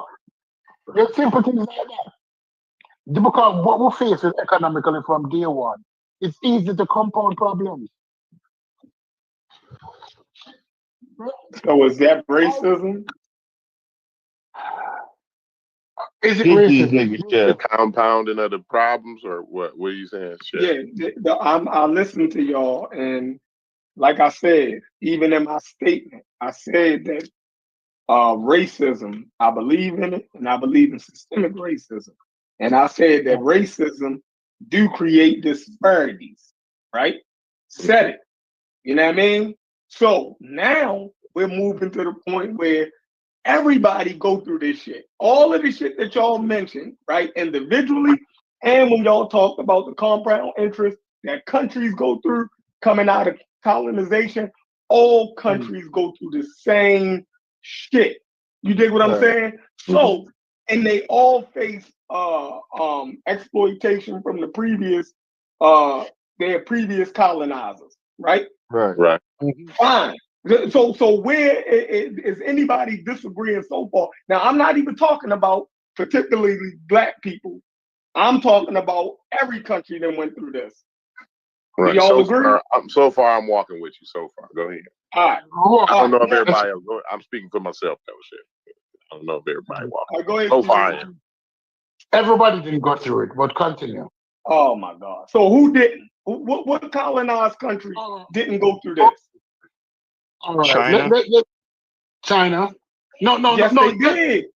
no. Let's talk. Because when we talk about colonized countries, we need to establish this, that you have countries that have been established longer than other countries, right?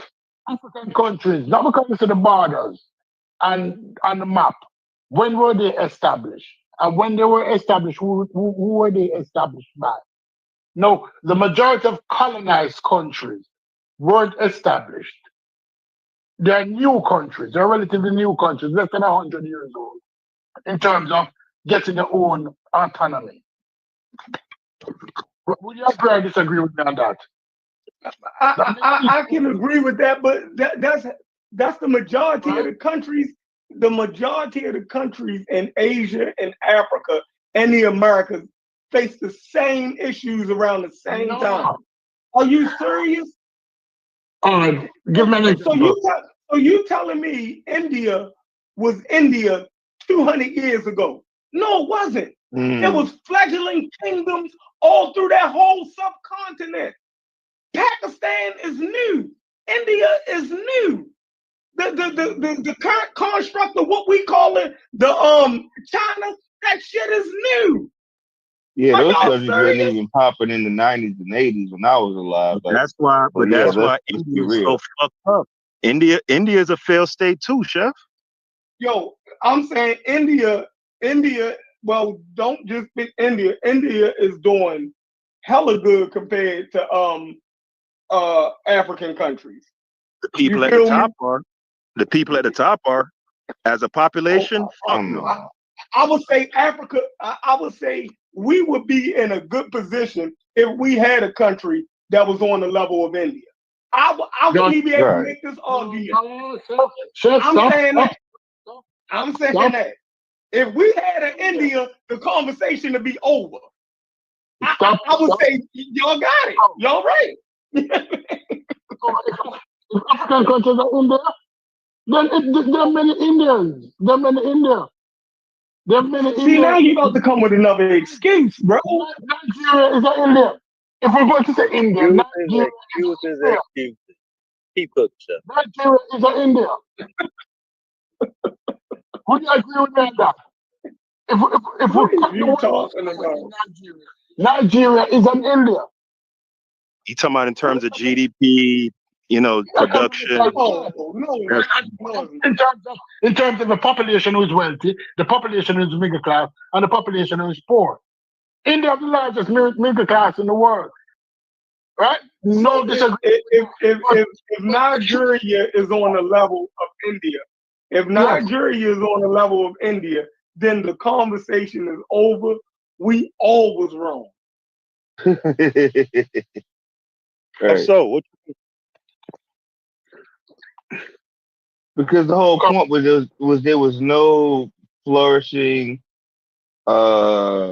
African country, no country with industry, no, you know what I'm saying? So if you're saying that Nigeria's on the same level with India, we would have just been wrong, you know? Okay, I But get That's what it. he's saying. flourishing. Is India flourishing? That's he threw that Dr. York in the conversation because he didn't talk about India in the first place. I You just didn't. brought, You brought up India. You brought up no, India. I said to you, tell me a country, give me an example. And you said India.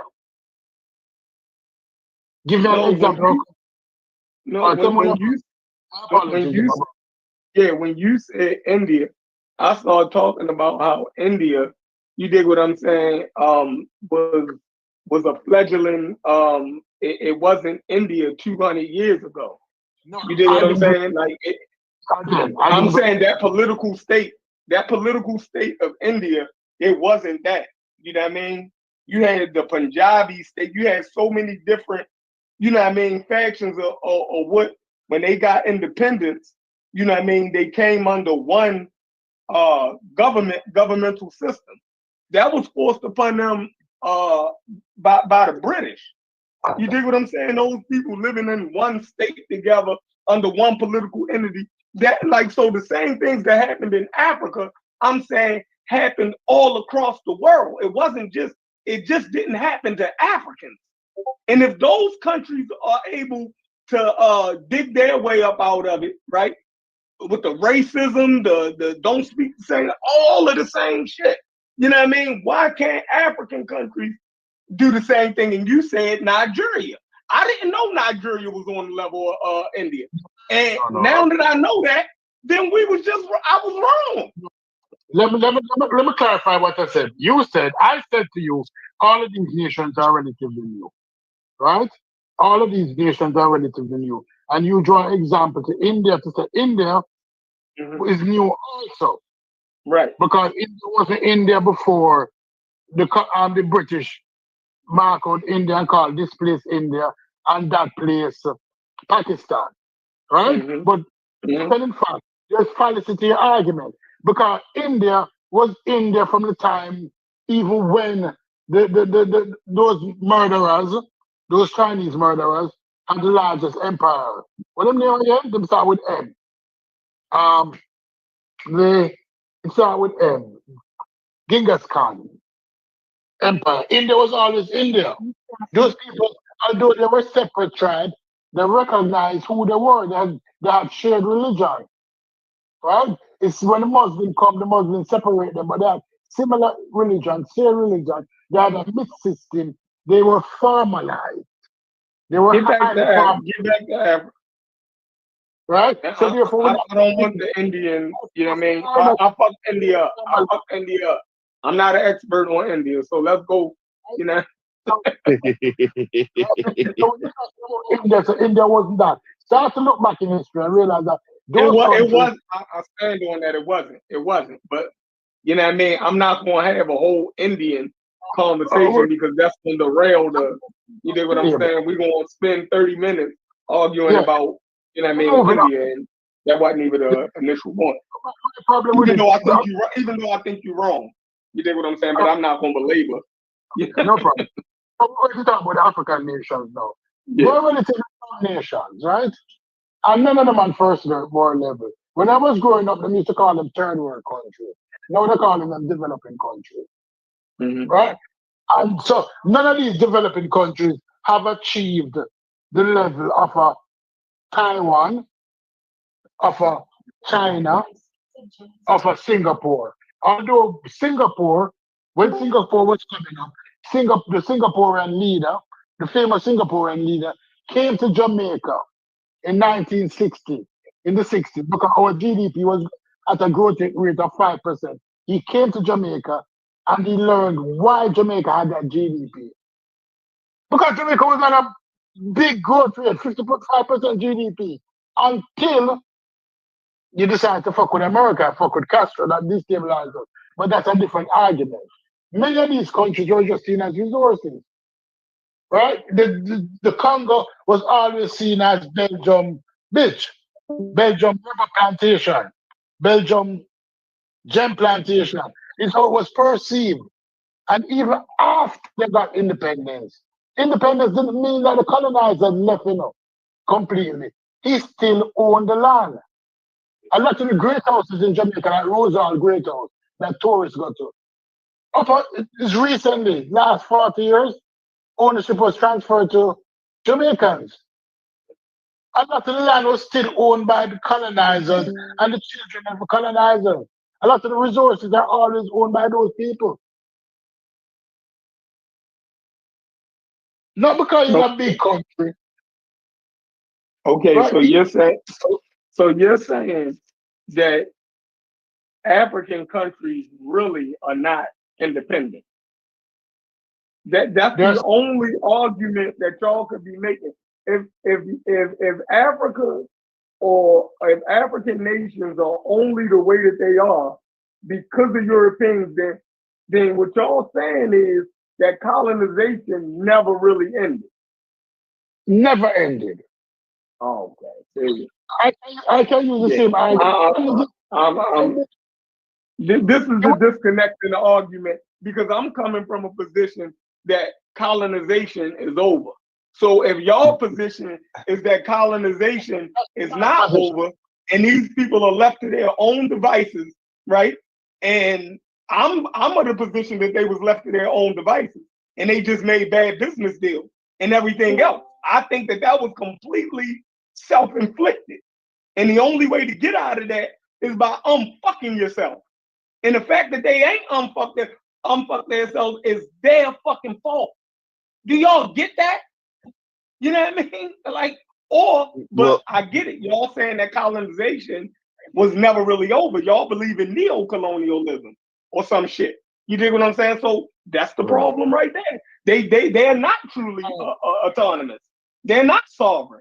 You know what I mean? All of the shit that I believe that Africa was, y'all telling me it never really happened for them.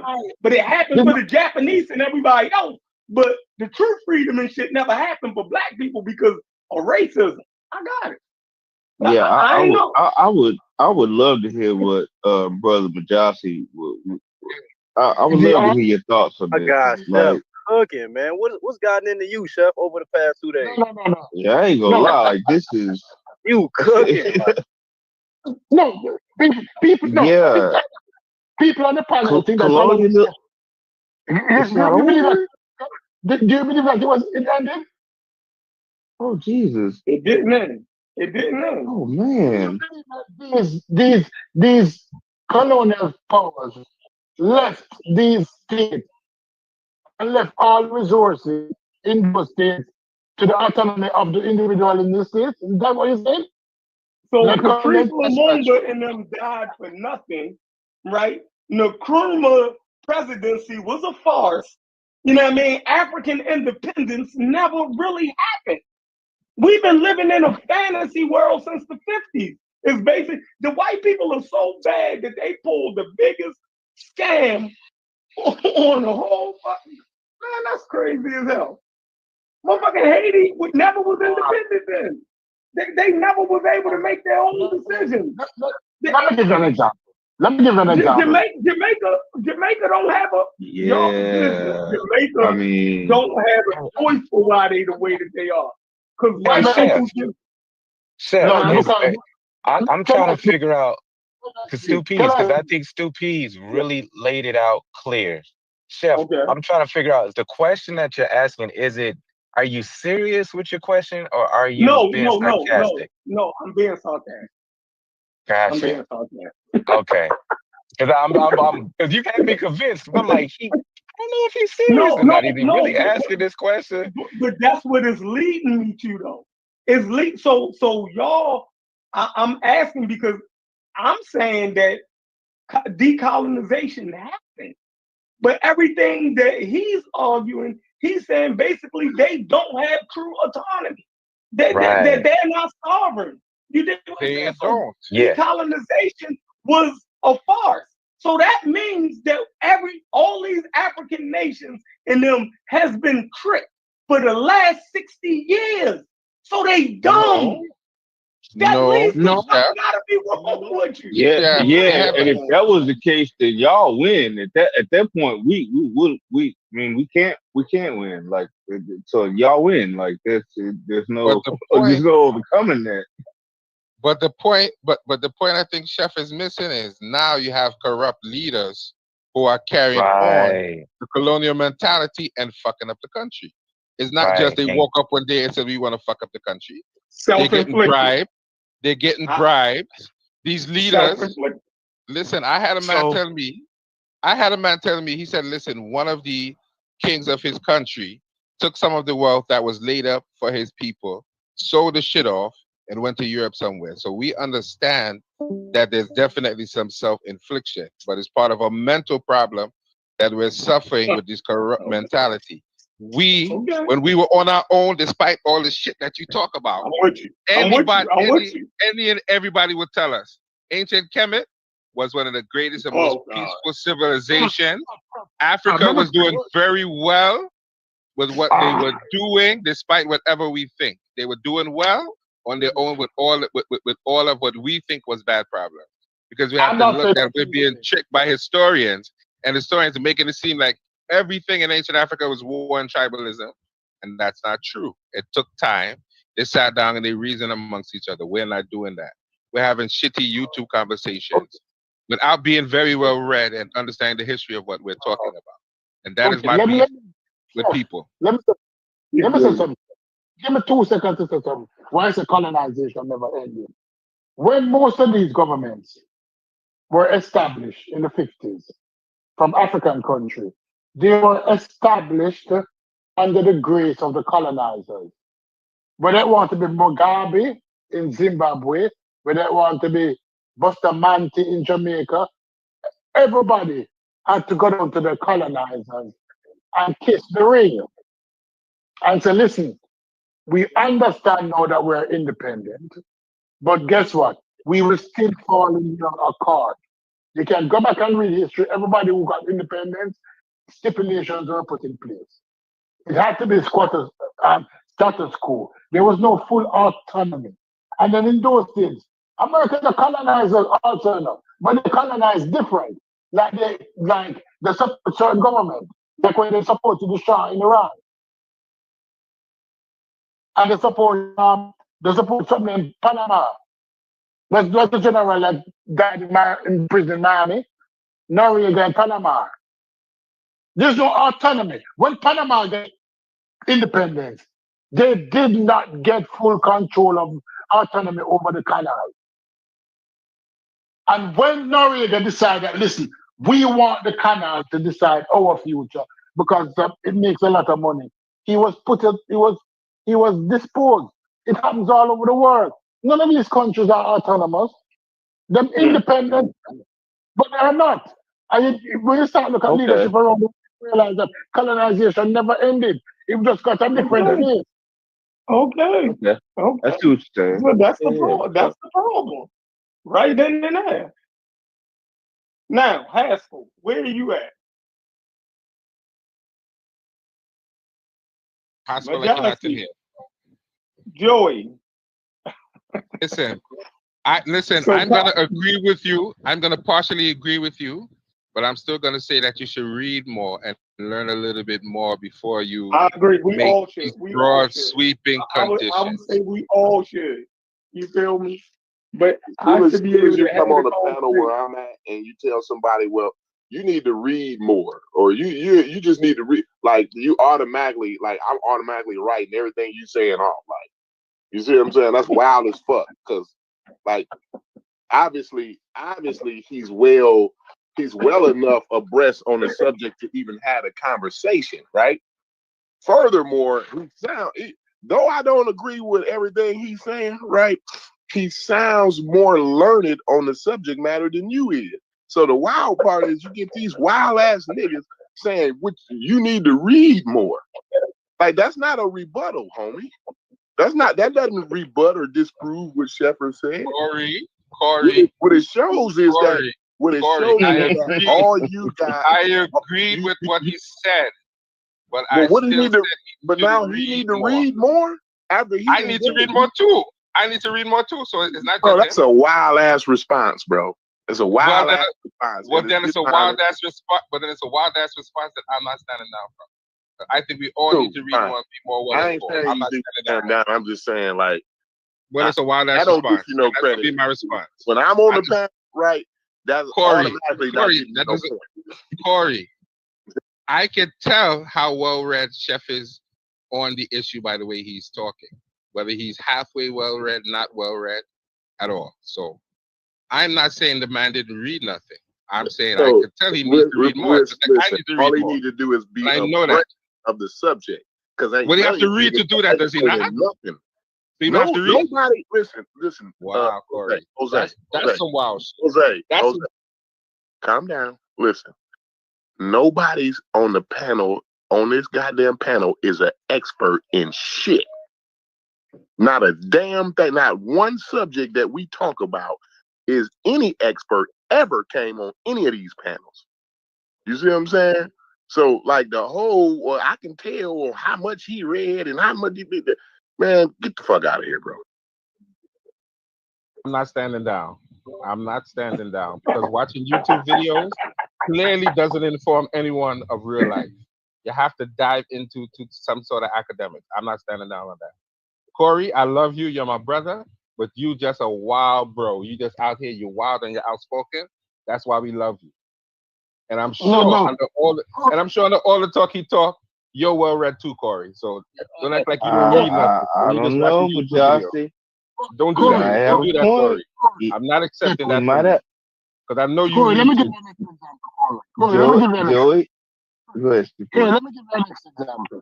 Slavery ended with the exploitation of black workers, especially we talk about sharecropping. When did that end? When did that end? Was it? That shit went up into the 60s.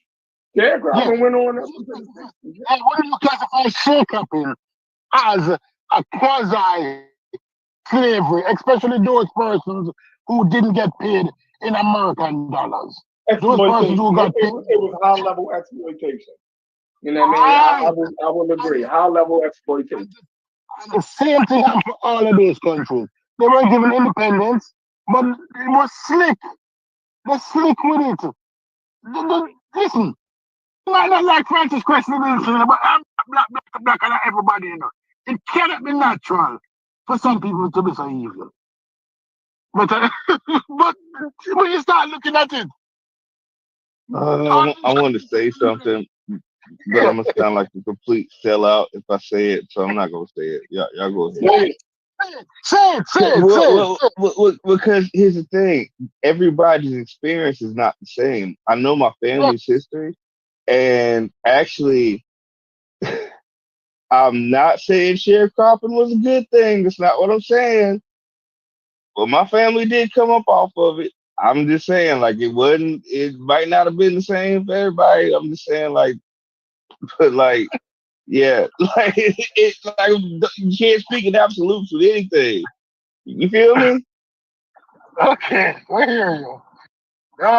Yeah, I'm just saying, like,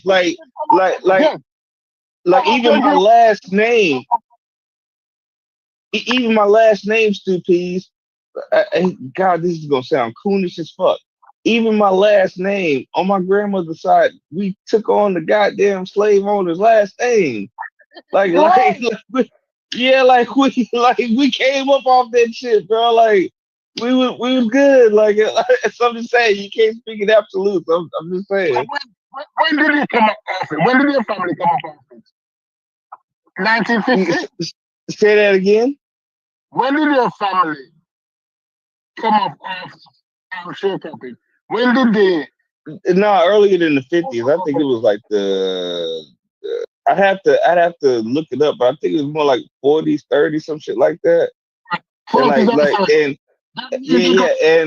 And so my great grandfather was able to take the money and develop an industry. He had a roofing company and like a whole bunch of other. Listen, bro. I'm just saying, like, this sounds.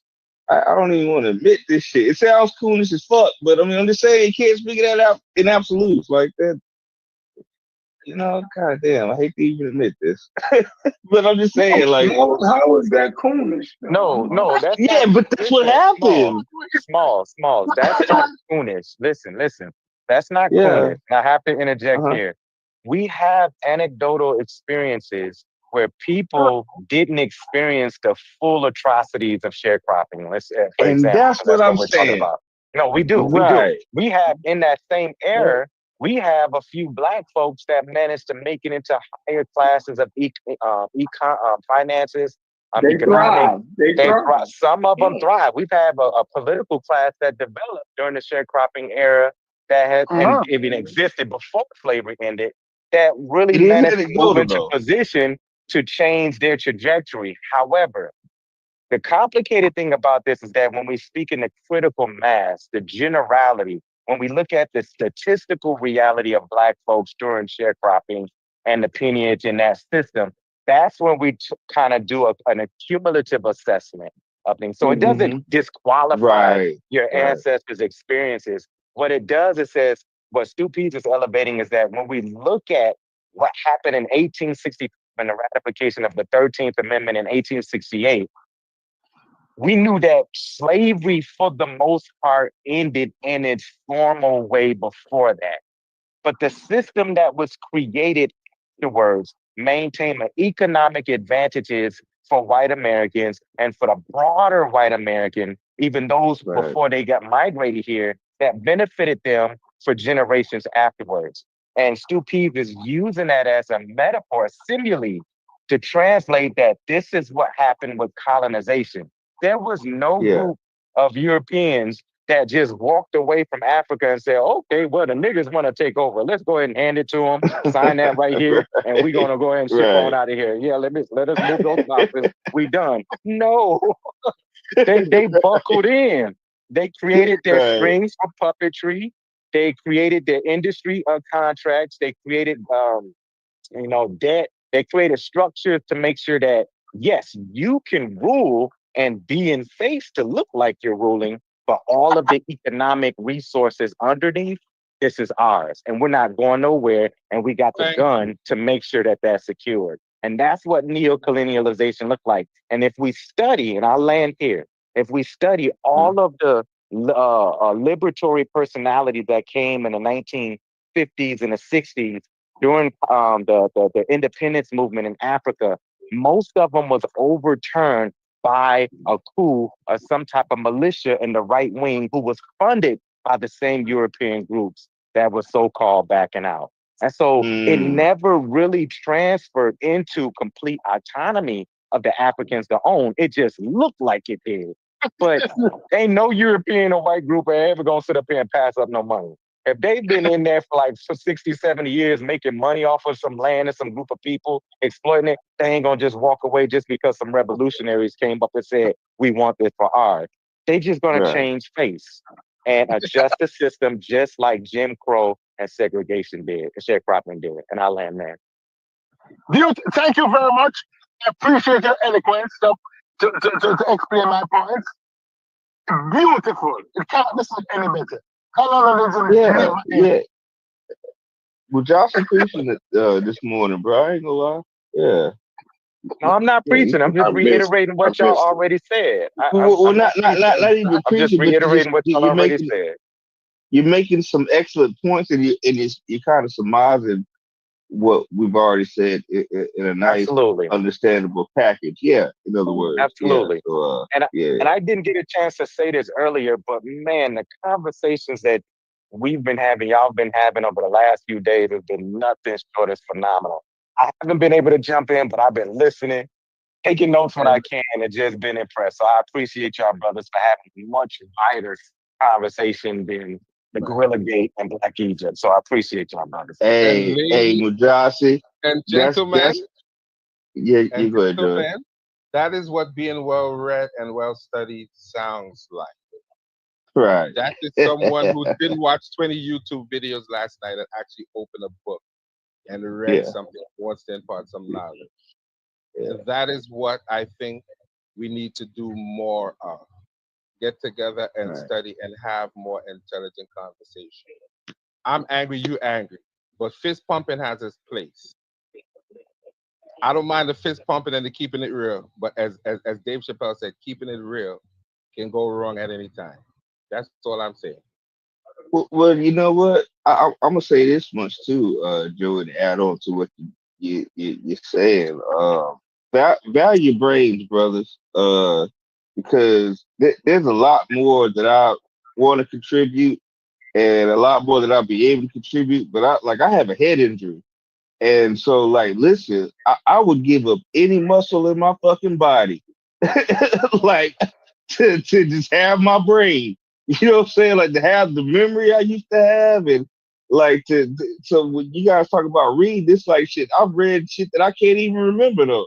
So like, Right. yeah, bro, like yeah, like this is not only a valuable group, but I'll just say this much too: value your brains and take care of them, man, because that's listen, biceps, triceps, pecs, ain't nothing. If the brain is a muscle, then that's the most valuable one. That's all I'm gonna say. Because there's a lot of times I want to contribute and dive in, but my memory is fucked. You know what I'm saying? From a goddamn car crash. So yeah. But here's what I want to make sure I mention this just kind of as a pushback element to, I think that's you, Joy. I'm not sure because I'm have my phone barely available to me. Um, I hear what you're saying in terms of we should be literate and we should be reading and have some good study efforts. And I actually just posted our flyer for our study group for TMI. My Yeah, I concern saw is that that. okay, cool. I don't want to create or even advocate any position of elitism around studying and literature and going into reading because I say that because some of the most deepest wisdoms I've ever gotten from people were from people who was unread, people who just know how to observe the environment, who knows how to just analyze people, who knows how to see and just assess their experience and try to ask questions and make sense of it and having deep dialogue with people. And so there's a learning piece that comes with that. We Interesting. can't Okay. underestimate and undermine the power of what's happening with these exchanges on the Discord. Because brothers are learning, whether or not they want to admit it or not. Brothers are learning, brothers are inquiring. You know, we're shaking some things up, we're watching stuff, we're having some discourse that's allowing us to challenge our previously conceived notions and pushing us to deeper thought. And so reading is one modality to do that. But documentaries, listening to certain things and having dialogue, that's always been a part of our learning process. And that's why we called it the fire pit, because even the history and the trajectory of Africans gathering around a fireplace wasn't only to study the Bible. It was to organize. It was to have some deeper conversations. It was to pray. It was to clap. It was to heal. But most importantly, we talked. And those Mm. talking conversation passed down stories. It passed down narratives. It passed down symbolisms. It passed down all of this knowledge that we continue to maintain in our memories through conversation. And so I learned from Corey. I learned from Chef. I learned from Smalls. I learned from Haskell. I learned from Fetty. I learned from Hits. I learned from Brass. I used to have some morning conversations with Logic. Me and Logic will always just have some conversation and he'd just be challenging me just for me to think and have these mental exercises because the conversation itself is good for us to evaluate and assess what we know. So I'm just Right. careful with saying that, telling brothers they need to just read more, read more, read more. I think it does help. But some of us don't have the luxury, some of us don't have the time, the resources, or the capability of being able to dive into a book. So we have to exercise and appreciate the modalities of having conversations with brothers who just have some good old common sense. And I Common love that sense, about our yeah. people.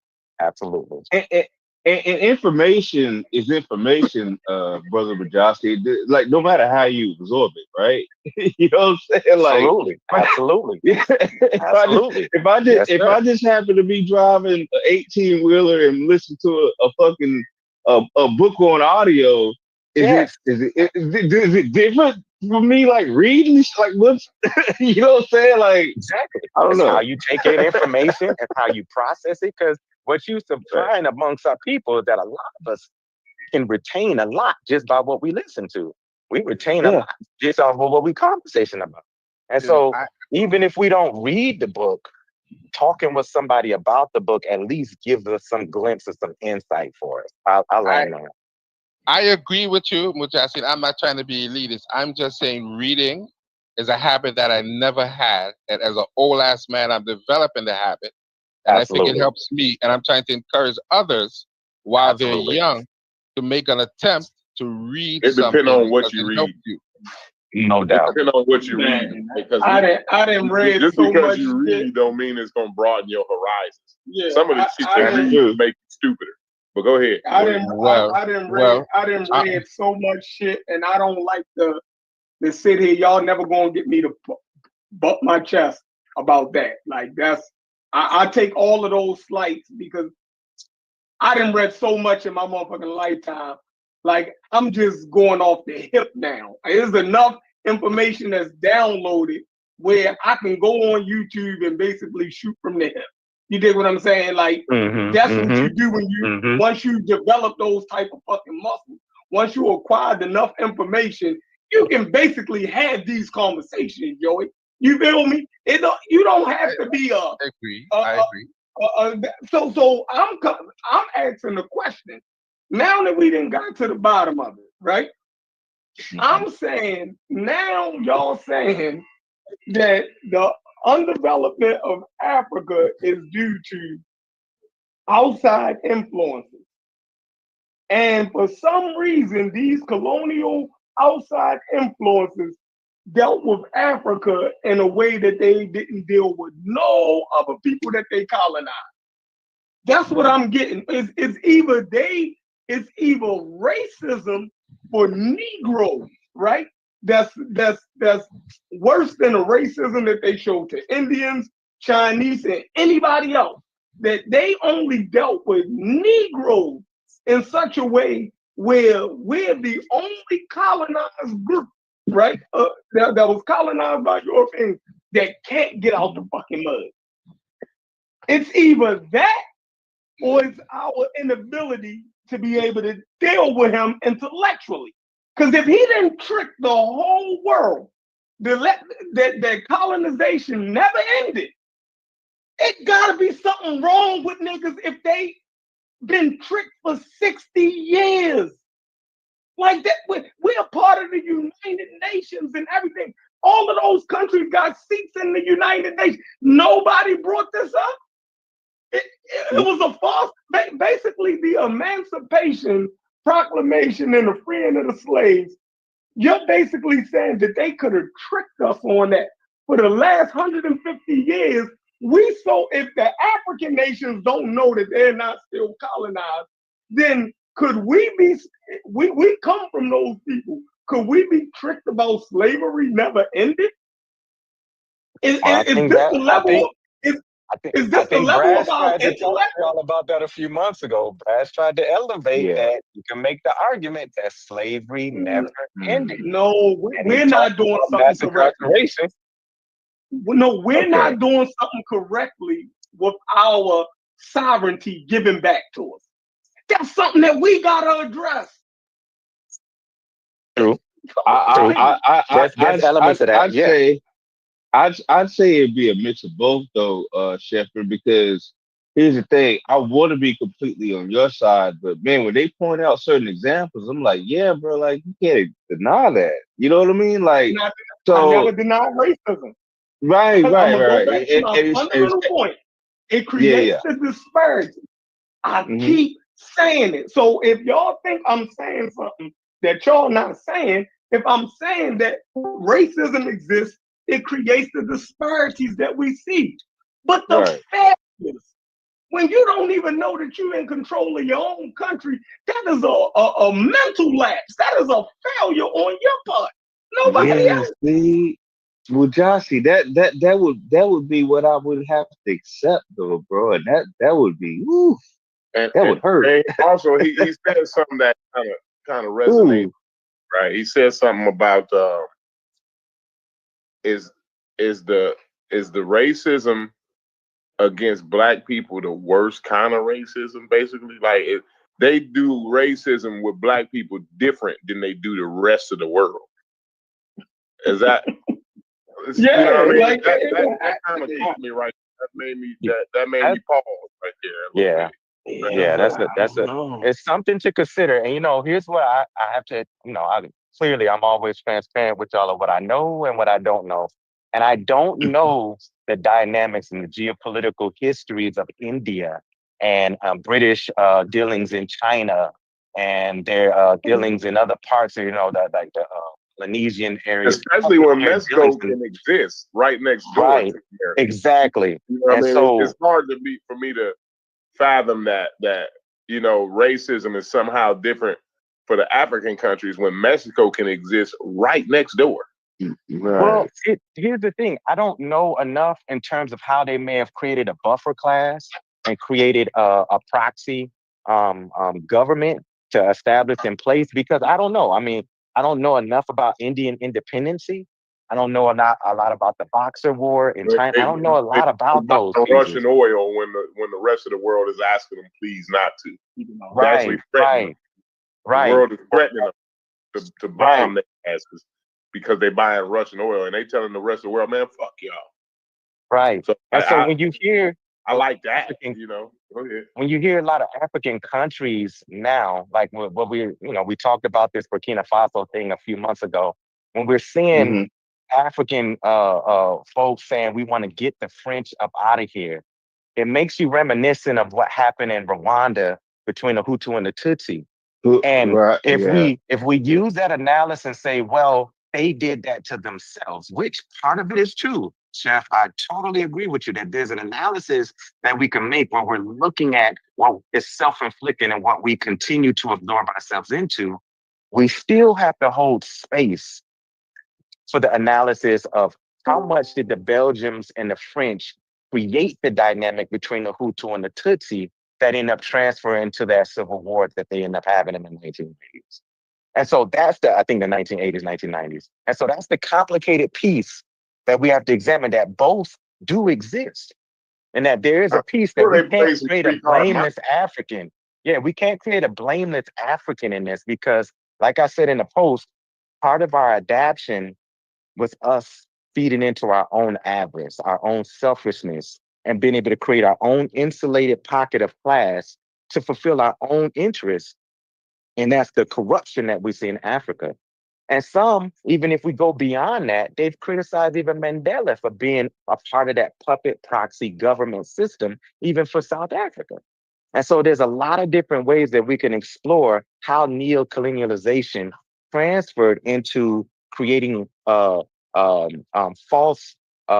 notions of independency that makes it look like they are in control and that they're doing this to themselves. And in reality, there's always a corporation, an industry, a company within foreign interests that's controlling a lot of the domestic policies and domestic programming that exist on the continent. We can always find both analyses that exist. I'll end there. I can't believe that y'all are allowing Chef to beat y'all on this argument. It's taking everything in my power to stay out of this conversation so he could get a win on this.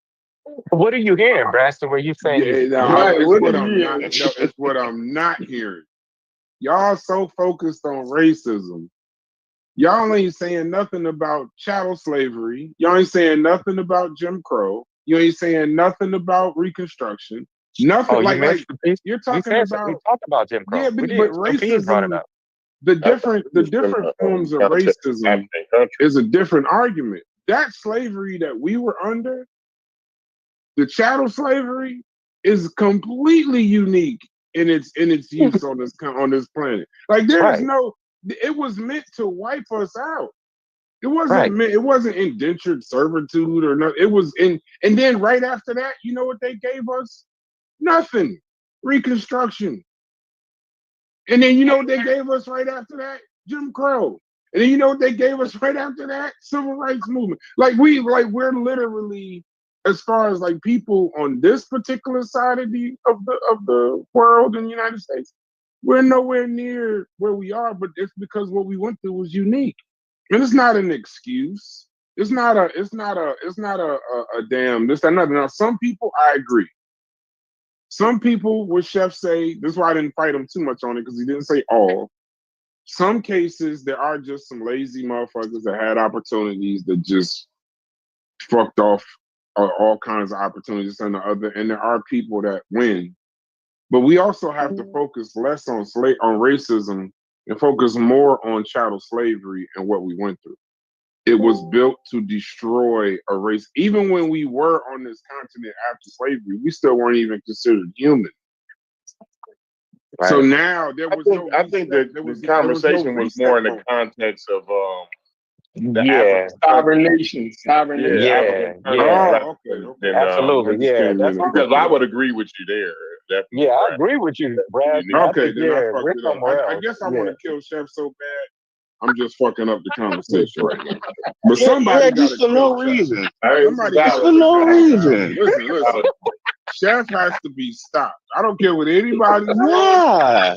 I'm gonna do my best. I'm gonna make up an argument. Don't worry, Chef. I'll be right back. I'm gonna kill your ass or something shortly. This nigga just owes some chefrication shit. I don't understand it. And why? Why? Listen, but while we're stopping Chef, subscribe to Carnivorous Podcast and Chef Freno on Twitch. Do. But go there to stop him. Don't just go there to support him. Go there to take off with his head. Go ahead. Pause. Y'all go ahead. But even hold on though. So are we saying that? So what are we saying about Botswana and them? That they don't count? No, they don't. I don't even know why you brought that silly shit up.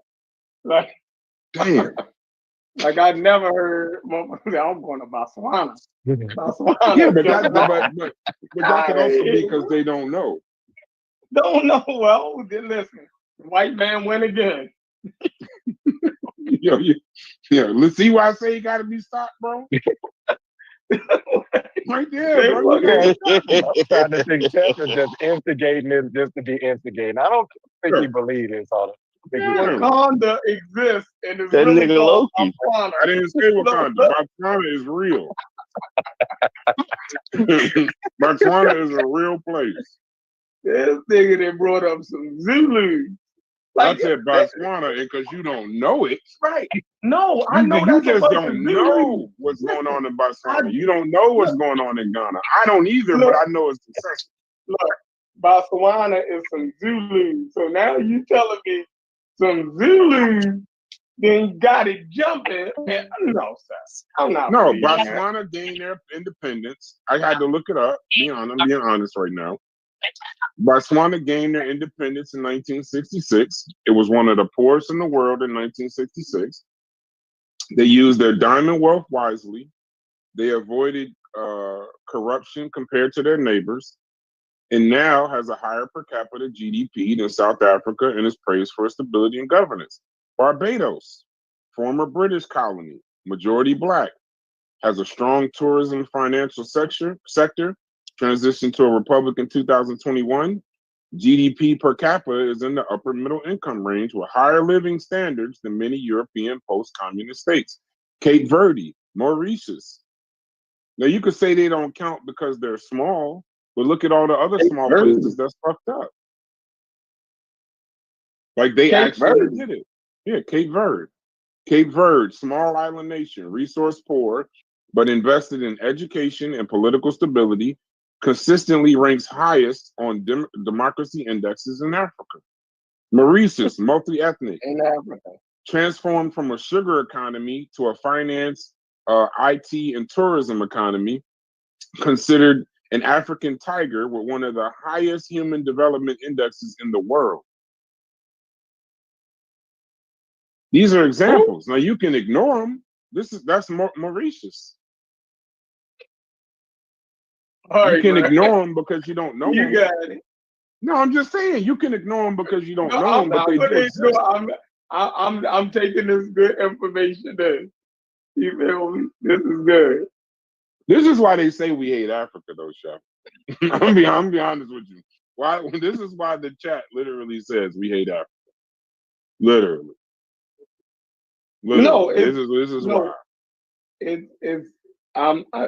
what we then got to, I don't know if you was here, Okay, is go ahead. that colonization never really ended. This is what they're saying. They're saying that the reason why Africa and black countries in both hemispheres is the way that it is because colonization never really ended. It ended for everybody else besides black people. We the only people that still affected with it. And that's causing all of the deleterious effects that we see in the economies of black people and everything else is because we've been tricked to think that colonization ended, and it didn't. This is what I'm getting. And it's still puppeteers, right? Africans are not smart enough to see that the previous colonial powers is still a puppeteers of all of the strife and disparities that's happening to African people. We just can't see it. Just But a, they a, did. a little bit of clarity, Seth. I don't know enough Right. about other British colonized places to say if if neo-colonization don't exist in India and China and other places. I don't know enough. I don't know that history enough to say that. So it's not a fair assessment to say that only Africans didn't know that and everybody else got free and they're good. I don't know that enough. I wouldn't say that. The hunch, So they could theoretically, be I must fucked say, up too. yes, they could be fucked Yeah. up too. And Because theoretically, I would even say that there is a neo-colonial class that exists in India that probably still exists to this day. So yeah, well, I'll land there. let's be clear. Now, this is where Chef, you can't even argue the point with Chef on this. This is, and if you argue this, then you're just trying to argue. Even if the formal colonization ended, who controls that power, that money, and those resources?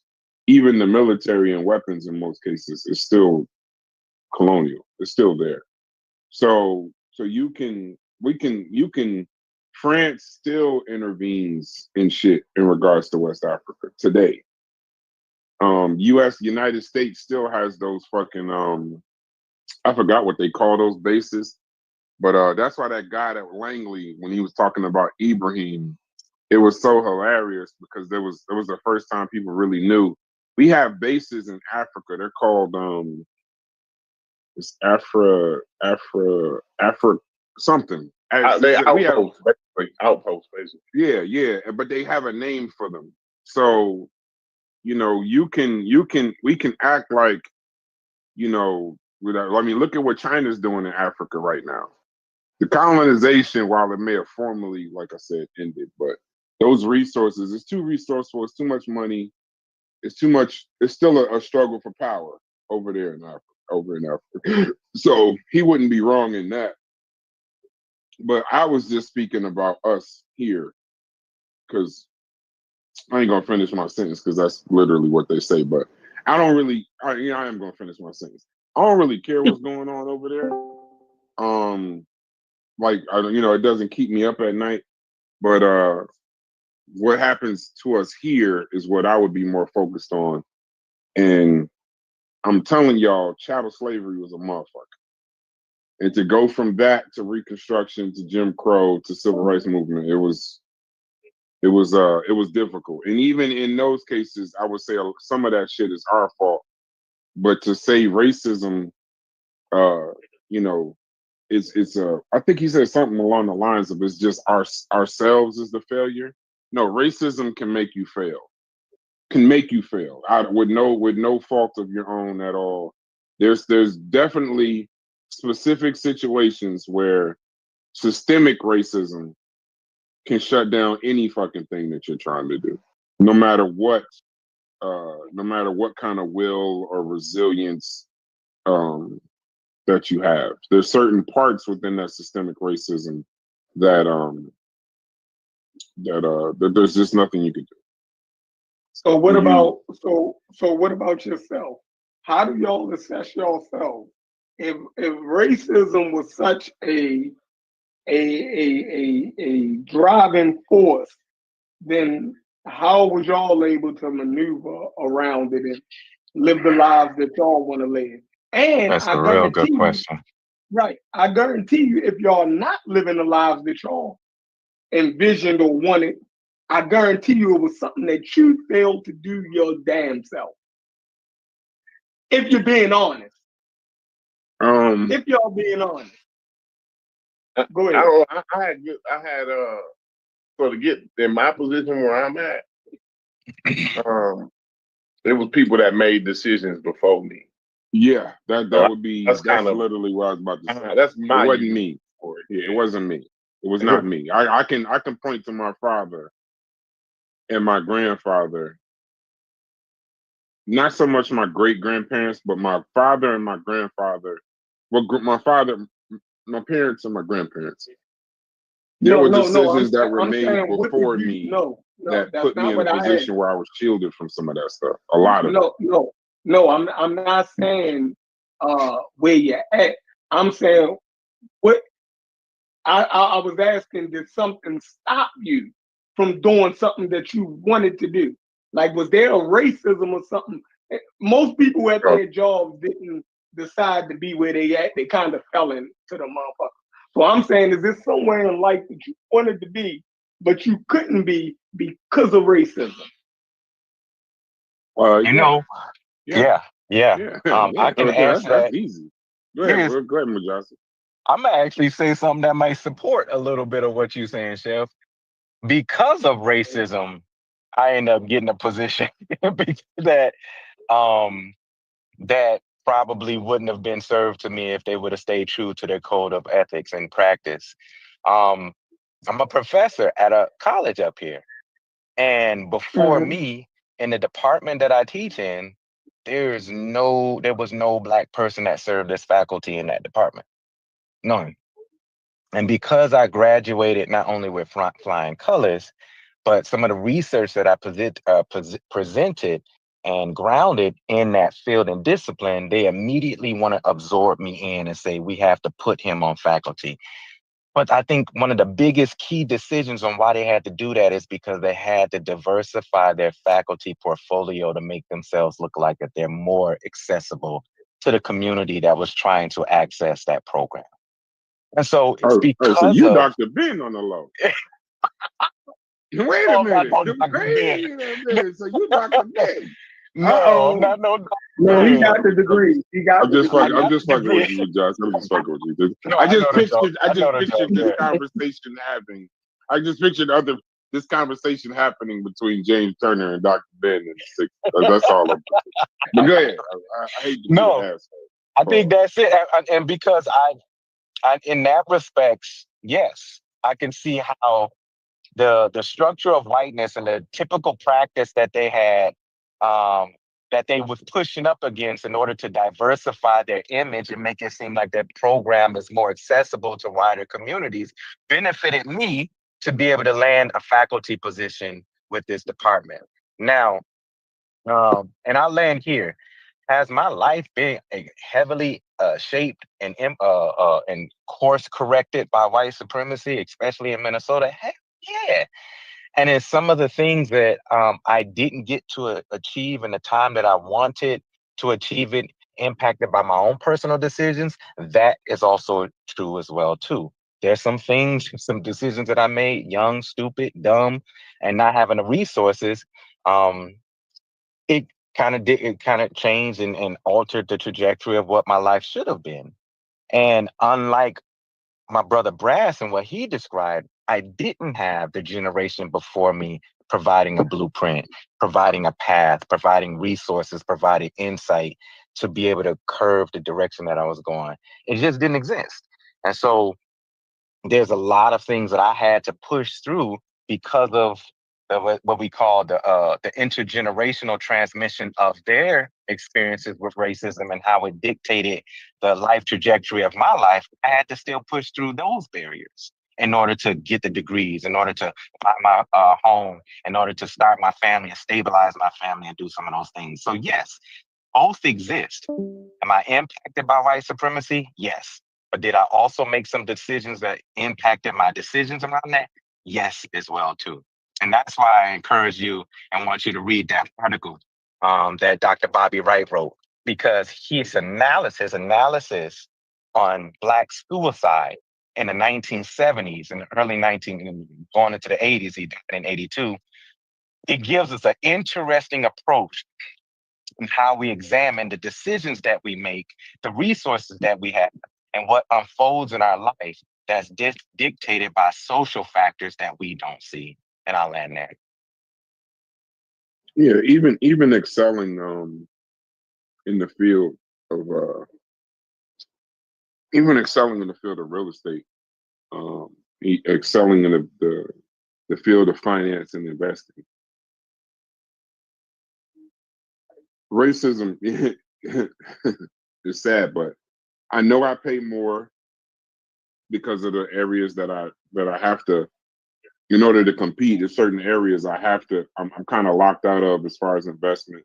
There's a lot of conversations that I'm locked out of, places I'm locked out of. So even while saying I'm successful, right, I'm not where I want to be. You know, I'm not where I know with the same amount of work where I could be. And then there's just little stuff like there's not a guarantee that even what I'm trying to do is going to work because I don't know what they're going to do to lock my son out or to lock my, there isn't no built-in measures to, there's no built-in, it's like you're walking a tightrope because there are no built-in measures for stupid generations of my family. There are situations where, like George Bush Sr., George Bush Jr. could be stupid and an absolute.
Idiot and asshole, but still go to Yale, still be the governor of Texas, still be president of the United States.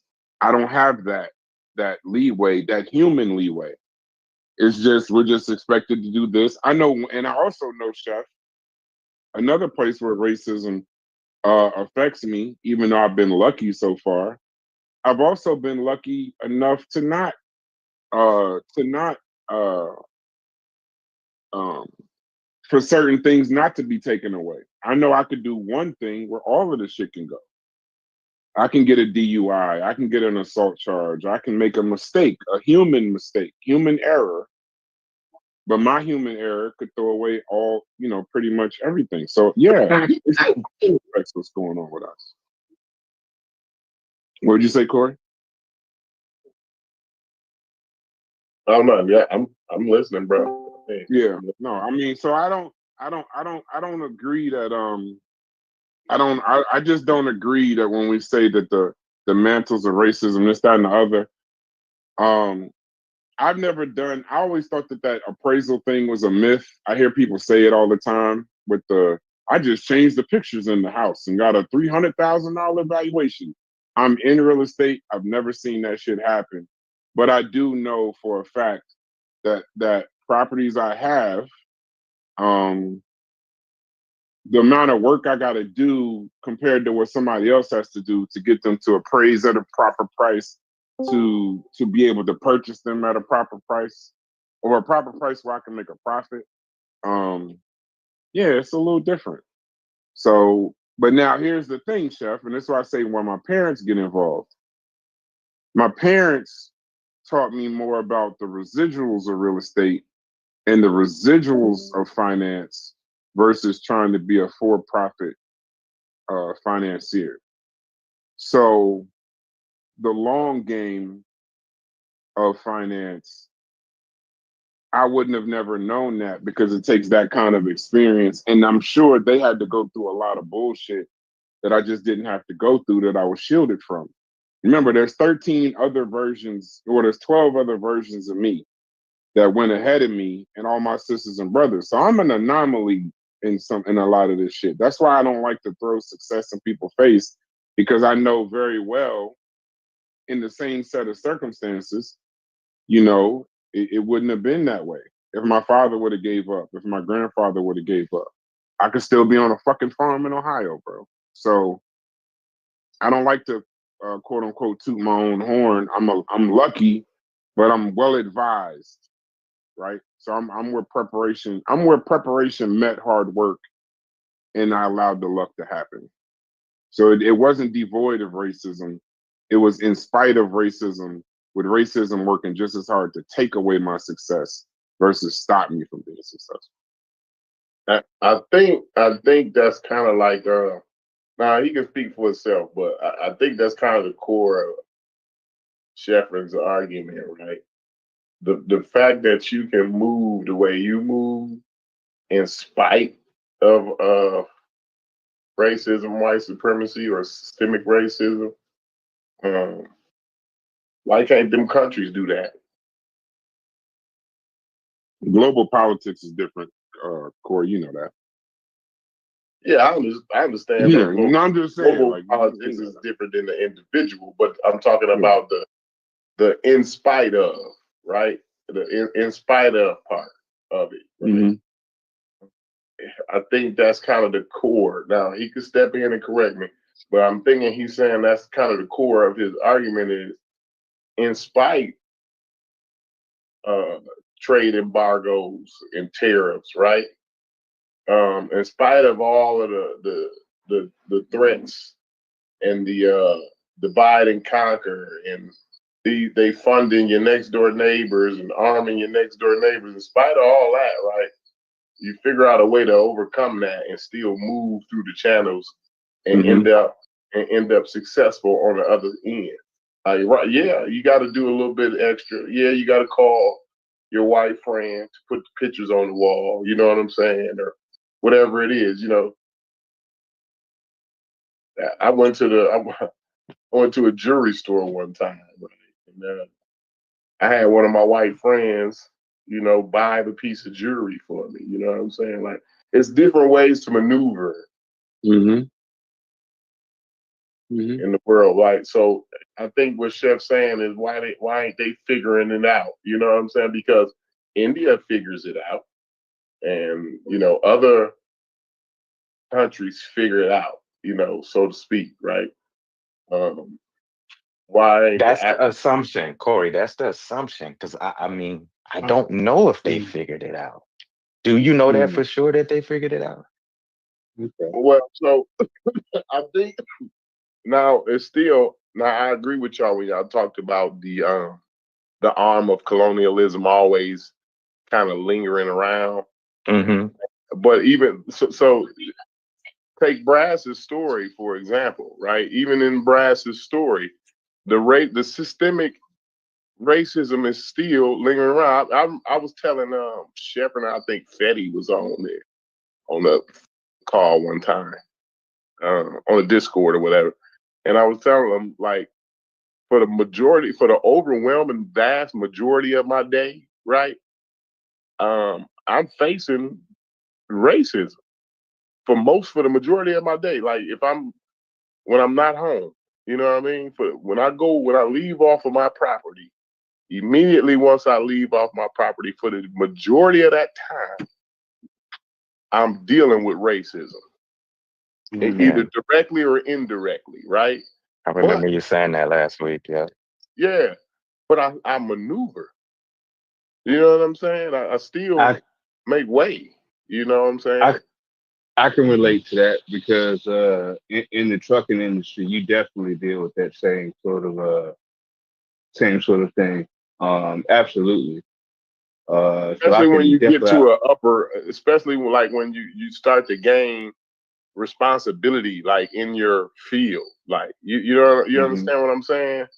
Right. Because you could just be I don't think I would face as much racism if I was just an average cement mason. If I just went to work every day and I wasn't in charge of nothing, I just did my job and came home. That was it. I don't think that I would face as much racism, right? But it's the fact that once you start to try to move into the spaces that Brass was talking about, it's these different spaces that you got to get into that he's not allowed in. You know what I mean? And then even sometimes he might slip through the cracks and get into those spaces, right? He's still dealing with that racism as he's in that space. You know what I'm saying? So I'm saying I hear both sides, but I just want to know why can't the other countries do that? But go ahead, bro. And then I want to get into that. After CPs, I want to get into the country part because there's a few differences we're not addressing that would make it a little bit clearer based on countries versus individual. But go ahead, CP. Right. What you just answer, you answer the individual part, but you answer that the system as it exists today will only accommodate so much until it cracks. So it's all right for many people of color, black people, to be successful. But when majority of black people starting to become successful, the system not will work as they want. It's going to crack, and they're going to retune the system. With the countries, it's hard because you are the focus of a superpower, of a country with more resources than yours. Imagine you and Mike Tyson get into a fight. There might be 54 of you, but Mike Tyson focusing directly on you in his prime. Mm-hmm. You're going to get your ass busted up severely. And everybody's afraid of Mike. So nobody's not coming to help you. Because they see you getting your ass busted left, right, and center. Uppercut, right, jab, tooth, everything out. Eye socket, break. That's what it is. So when people talk about, oh, I'm successful here, the system allows people to be successful. But once it's past mass, the system is going to readjust itself. It did. If we use Black Wall Street, they passed the critical mass for them to accommodate them. Them said, no, it was not a problem when those 2, 3, 4 uppity Negroes, or 5% of Negroes are uppity. We can't deal with that. The system can accommodate 10% of uppity Negroes, but 50% of uppity Negroes? Oh, no. Oh, no. Now you're dealing with money and collective power dynamic. That's a transfer of power right there. Hold on, but hold on. I want to stay on that country. Go ahead. What's up?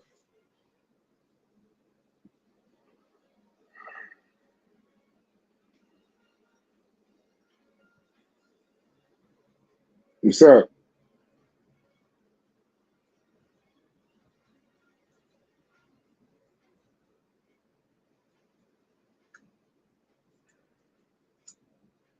You gotta turn your camera on before. Yeah.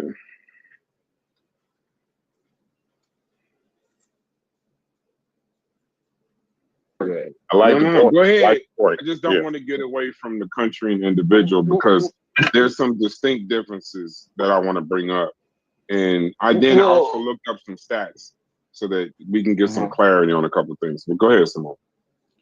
Because the only thing about what Stupees just brought up, that goes from baked in to conspiracy.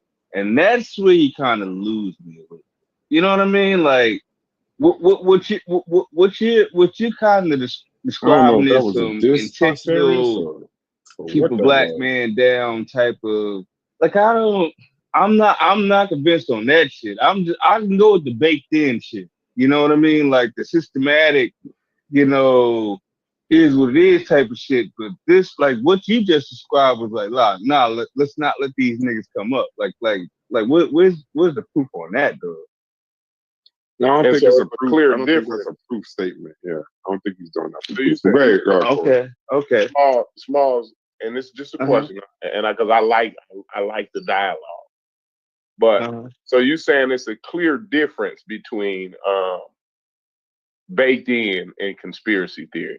You want to elaborate a little bit on that for me? Yeah. Because here's the thing: there's just some things that are systematic, that are a result of colonialism and you know the way things have always ran.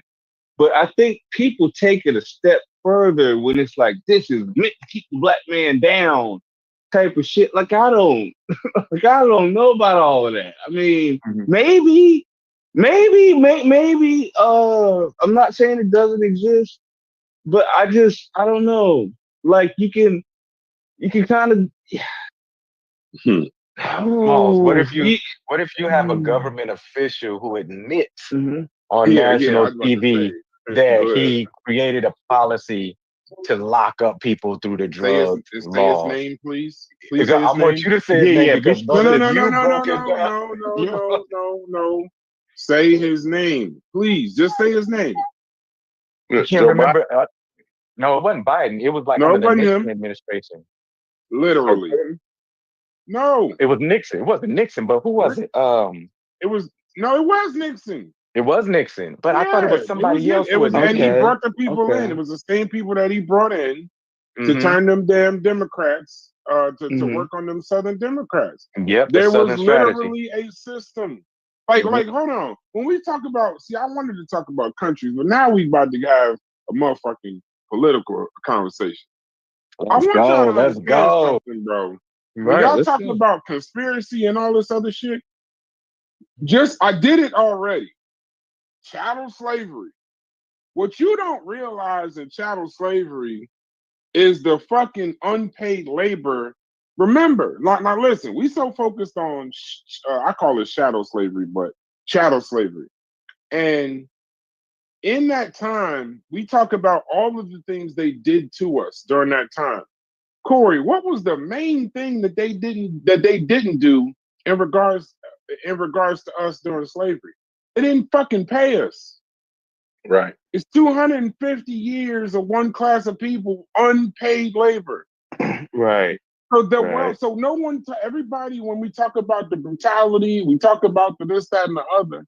There was a theft of wealth. So now, when they finished slavery, these people started from fucking zero. And then as soon as the slavery ended, they started black codes. They started locking you up for crossing the railroad tracks. They started so then they promised you these things, never gave you none of it. And then even after Jim Crow, you couldn't own no land, no school, no vote, nothing. Even after that, then they redlined us into all these specific little areas where you could live and you couldn't live. And then guess what they told the banks? This ain't conspiracy. Guess what they told the banks in the redlining with those black neighborhoods? Do not lend. 3 words. Yeah. These areas were marked: do not lend, do not invest, do not build. Yeah, we don't talk about gerrymandering. So yeah, that's no. But see, that's the and these are federal maps. Not gerrymandering. Yep. No, I'm talking about redlining. These are I'm talking about federal policies. Homeowner maps with red line. It's where the shit comes from. and they That's were the told worst not thing to that do ever nothing in happened them to areas. but that's what I mean. Yeah, go ahead. other No, no. other than the slavery part, other than the chattel slavery part, the redlining was the worst thing that ever happened to black people. Yeah. Right, Come on. Make all the right, blacks let all the blacks only live right. in these areas, and even in those areas, don't spend no money there.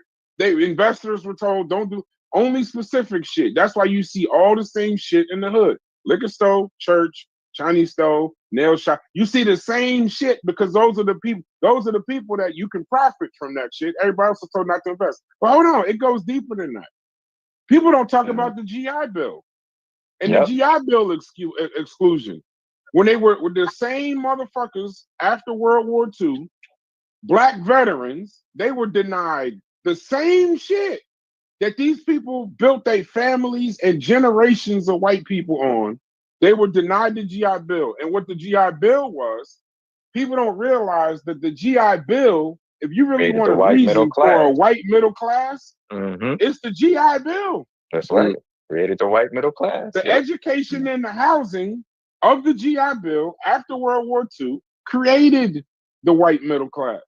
Come And on. black people were excluded from that white middle class. Excluded. And then the Yeah, Come same on. thing I always talk right. about, I don't care if y'all ever agree with me, I'm not doing the most shows Not on only it that, until I with feel like heroin it again, is prevalent. the fucking mass incarceration, bro. Come on. Yeah, Come yeah, on. That's not a yeah, conspiracy. If you yeah. listen, a wise man taught me in political science that oppression never leaves. It just rebrands itself. It rebrands itself. Come on. Mass incarceration is really no different than fucking slavery, bro. There you They go. hunt you in these fucking neighborhoods, over police you, over lock you up to get you to destroy families, and then they get you into prison, and then when you get to prison, you're making fucking goods for free. And then they let Oh, you out 30, 40, 50 fucking years later. You don't got no fucking money. You don't know how to live in society, and you end up right back. And because you left the family, you probably created a son that has a higher rate of incarceration. yep. So now you can do the fucking secretly drugs in the hood and the Illuminati and all failures, all of that. I'm just saying, let's not undercut the baked in shit That's fair. that Right. has destroyed Yeah, the yeah. black people with all the fucking fake ass. They just drove a train of guns and just fuck all of that, because that's the easy shit. They might do that too, but it's this baked in shit. Don't fall for the distraction of, well, is it a conspiracy or is it baked in? The baked in shit is enough to cover the Absolutely. conspiracy and the baked in shit. And that's just me. And don't local politics play a part in that too? Well, Like not just even in local politics, you're just participating in the local politics of the red line neighborhood that you live in. but that's the reason I know the difference between gerrymandering and redline. That's the reason why I mentioned both of them together, because No, some of that shit was about what they were votes. saying is I wasn't Yeah. talking about gerrymandering. They weren't saying that that's not one of the things cool. that's baked in. But Oh, gerrymandering, we but gotta also gerrymandering is separate. definitely baked in. It's kind of pretty Yeah, blatant. that's That's one all of I the more was saying. blatant. Like they don't. That's not even. But hiding. that's just not Like, black that's and just, white, like, though. blatant. That's what I was trying to say. That's not just black and white. I tried to keep it specifically to blacks. Gerrymandering isn't specifically to black. Gerrymandering is a class political, thing. financial thing also. Yeah, That's just redlining is different. more racial. Yeah, I get redlining is specifically to us. So that's why I don't like. See, now I'm about to. Everybody probably thought I was cooking. Now I'm about to piss y'all off. This is why Mujasi, everybody on this panel, this is why when I hear shit like melanin theory,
and I hear white genetic annihilation and all this shit that is fucking conspiracy, not real, this, that, and the other.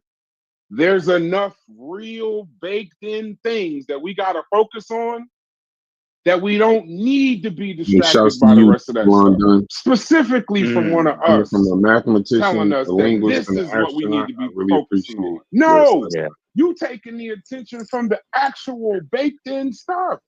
Now do you kind of see my point, Oh, Josh? okay. I don't know if you ever, I That don't we know if could you actually ever be really working on. understood Like why I we could get so actually be working on. irritated. We can work on the baked in stuff. I can't work on melanin theory. I Right. can't work on white genetic annihilation. There's nothing I can do about it when you call Right. the white man the devil. But we can Right, focus right. on this. We don't need no energy put towards that bullshit. We need to be No, focused on the stuff that we can fight. So now Yeah. I hope I was cooking, and I hope I went back and pissed y'all off too, so we got a good balance. No, not at all. Not at all. I don't feel pissed off. No, but do you always understand why I get understood. so Yeah. upset about that melanin? Absolutely. Like now, I Absolutely. don't know. I told I you don't know that if then. people ever. Yeah, I don't know if people ever understood when they thought I was just tearing down the sister and tearing down her ideas and something the other. It's because white supremacy doesn't need an excuse. Racism Yeah. doesn't need an Yeah. excuse. Yep. There's too much that we can look at. Corey noticed in capitalism. There's Yep. the wealth transfer. Everybody be so focused on, oh, slavery was so terrible, but I got to be the finance guy to come in. Well, goddamn, they didn't pay us for 250 years. That's right. That's right. So now we're a class of people that work harder than everybody else and got nothing. Nothing to Come show on. for it. People don't Come on. talk about the GI Bill. I'm telling you, the GI Bill is probably the least discussed form of racism ever discussed in history. Not in my class. They don't but even yep. talk about how the white middle class was created by the GI Yep. Bill. Absolutely. Our Absolutely. exclusion, that's why when they talk that, but you know what they do say, Mujasi? What's We done that? fought in every war. Mm-hmm. We're just like you. No, you ain't. You fought just like them. You were put on the front lines more than them. You were given more dangerous jobs, the least pay, the least rank. And then when you did leave as a veteran and you still had all your faculties, you weren't even given the same opportunities to build a black middle class that they had built. Mm-hmm. Right, right. That's right. We still do the same jobs for less benefits and less pay today. Today, We still do the equal job, just like you said. You're a real estate agent, but it's a lot tougher for you to pass off the work you got to do compared to the work your colleagues got to do. Right? Is crazy. You know what I'm saying? And that's the whole point right there. That's another, because I remember Mujasi was asking about some of the ways they redistribute the wealth, but that's another way they do that. Yes, sir. You know what I'm saying? Yes, sir. They Yes, do sir. it in so many ways. You can't get 50. You can't do 50 to 80 trillion, right? With one or two ways, right? You got to have 1,000 ways to do it. You know what I'm saying? Yeah. And then Corey, think about this. Think about the defeatism in Brass's voice when you brought up that point, and he realized, like, yeah, you know what, that nigga, yeah, he's right. Like so it's and Brass is a time, bro. yeah, and my point is you're a fair and objective person. Like yeah, you know, like yeah, no, Brass is a very fair and objective person. Like he's not gonna bullshit. It seems to me. At least that's just my opinion. No, I just it hurts. It hurts yeah, physically. bro. I don't even like to talk about it in public, but it hurts physically. Yeah, that's how I know it exists. I done outworked all my peers. Right. And then watch them motherfuckers go on stages, watch them motherfuckers go. You know, I was a part of a company one time. It was it wasn't really a company, it was a business, but you really kind of worked for them. And I figured out early that it was more about recruiting versus anything they was offering. This is like early and like after college and shit. And Right. And I realized like, yeah, y'all don't really give a fuck how much of the products. It's just how many people can I get, in front of you. I think everybody been to them meetings where somebody call you and they're like, yeah, great job opportunity or whatever. And then you go to the shit and it's a whole bunch of shoot it's one a of them whole bunch niggas. of fucking If somebody ever invite me to another one of them motherfuckers, a nigga don't so you respect know me what and I'm send you to talking some about. shit like that. You know what I'm talking about. You Yo, only I send people remember, that's yes, I still get those it. shit. I still get them to this day.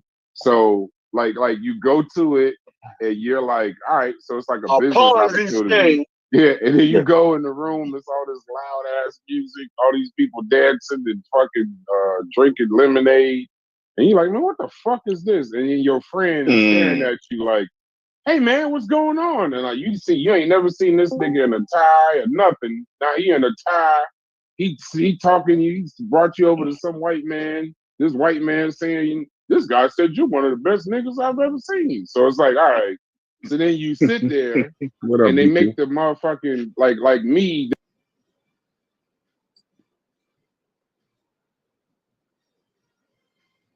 What up? I think What they up, man? didn't think. Yeah, what's up? I think they didn't think that I was actually in here. I got a cold, so I can't do too much. But figured I'd come hang out with the people for a little bit. Oh no, you good? You good? I know what's going on. I seen a little marathon. Said, all right. What's going on in Texas today? Man, we chilling. Got a cloudy day, so we getting a little 80 degree, 70 degree, little break from the It's super cloudy here too. hundreds. Shouts to SW, Posterius, Babylon. I'm just letting the video mainly play if somebody were to come up and hang out for a little while. But oh man, I'm sick as a dog, brother. When I tell you I am sick as a dog, I'm sick as a dog. Man, it's crazy down here. Flaring back up. Like it ain't taking nobody out, but people been catching COVID again. COVID? Yeah. Damn, she's still here? It ain't nothing but just like a mild flu now. She ain't sleeping niggas no more, but So you gonna get me in trouble for laughing at that shit, but I ain't know who's gonna sit. Fucking described it as it ain't sleeping motherfuckers no more. Damn. yeah, man. Oh shit. But for shit show, I like it. All right. Yes, I like it, nigga. Bogart these airways. Fuck y'all. Yeah, why not? Ain't nothing going on. And if it is going on, they ain't saying nothing. Ain't talking about nothing. Let me see. Egypt's black. Down with the Hebrew Israelites or whatever.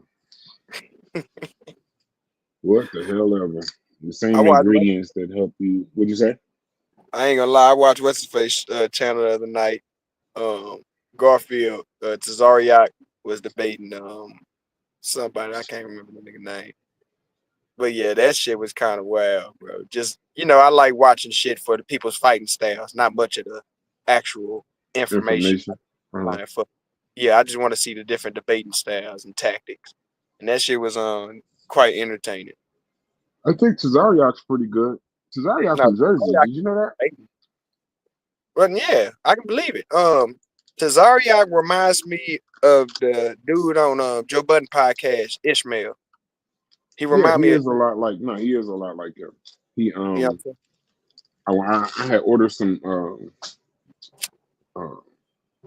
oils because my father likes those. You know, you're old school Jersey dude, so you don't like cologne, you like oils.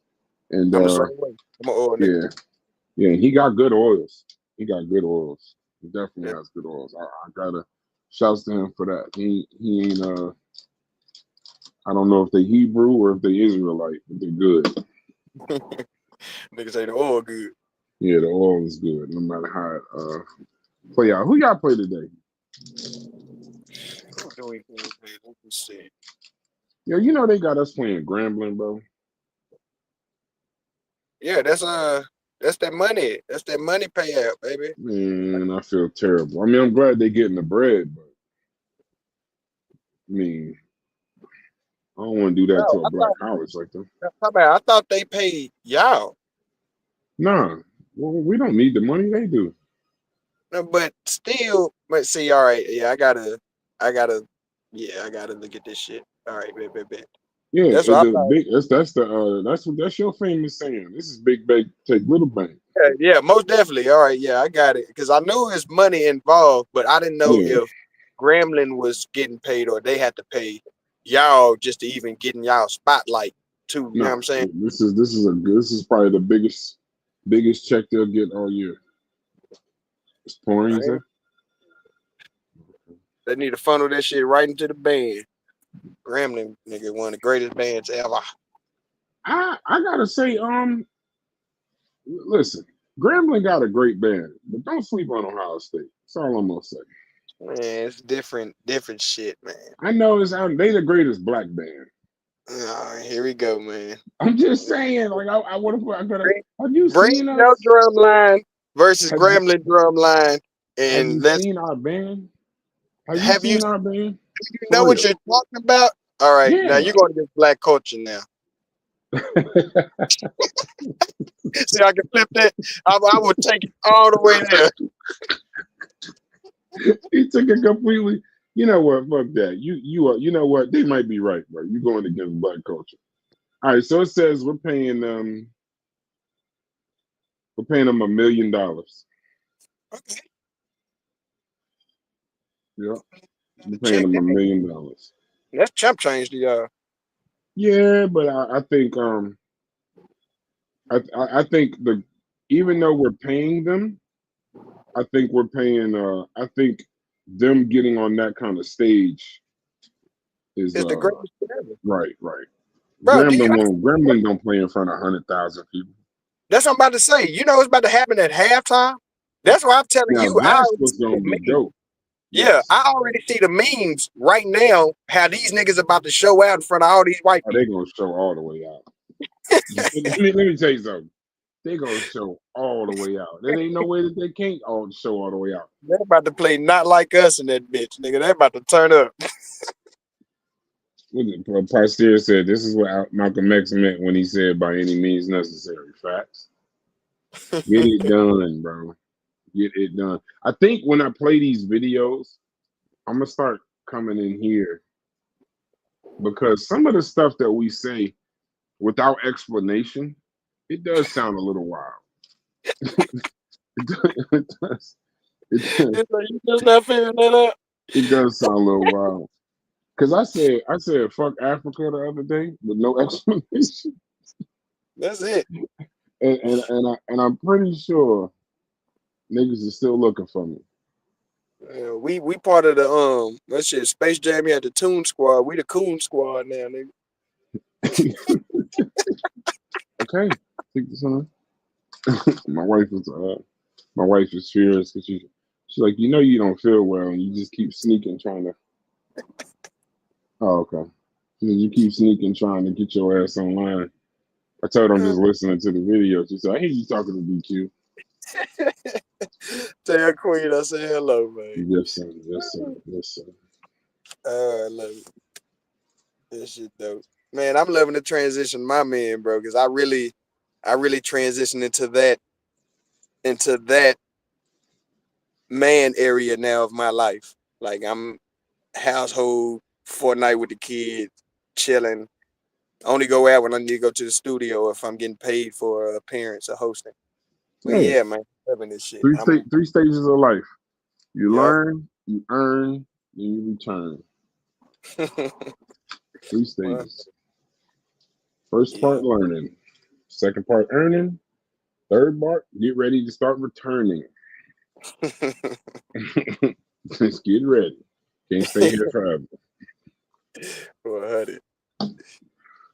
Well, that is lightning. When did they say it was gonna be? When did they say it was gonna lightning? Love? All right, DQ, I'm out of here. I'm a southern nigga like that. I don't fuck with lightning. All right, my nigga. Later.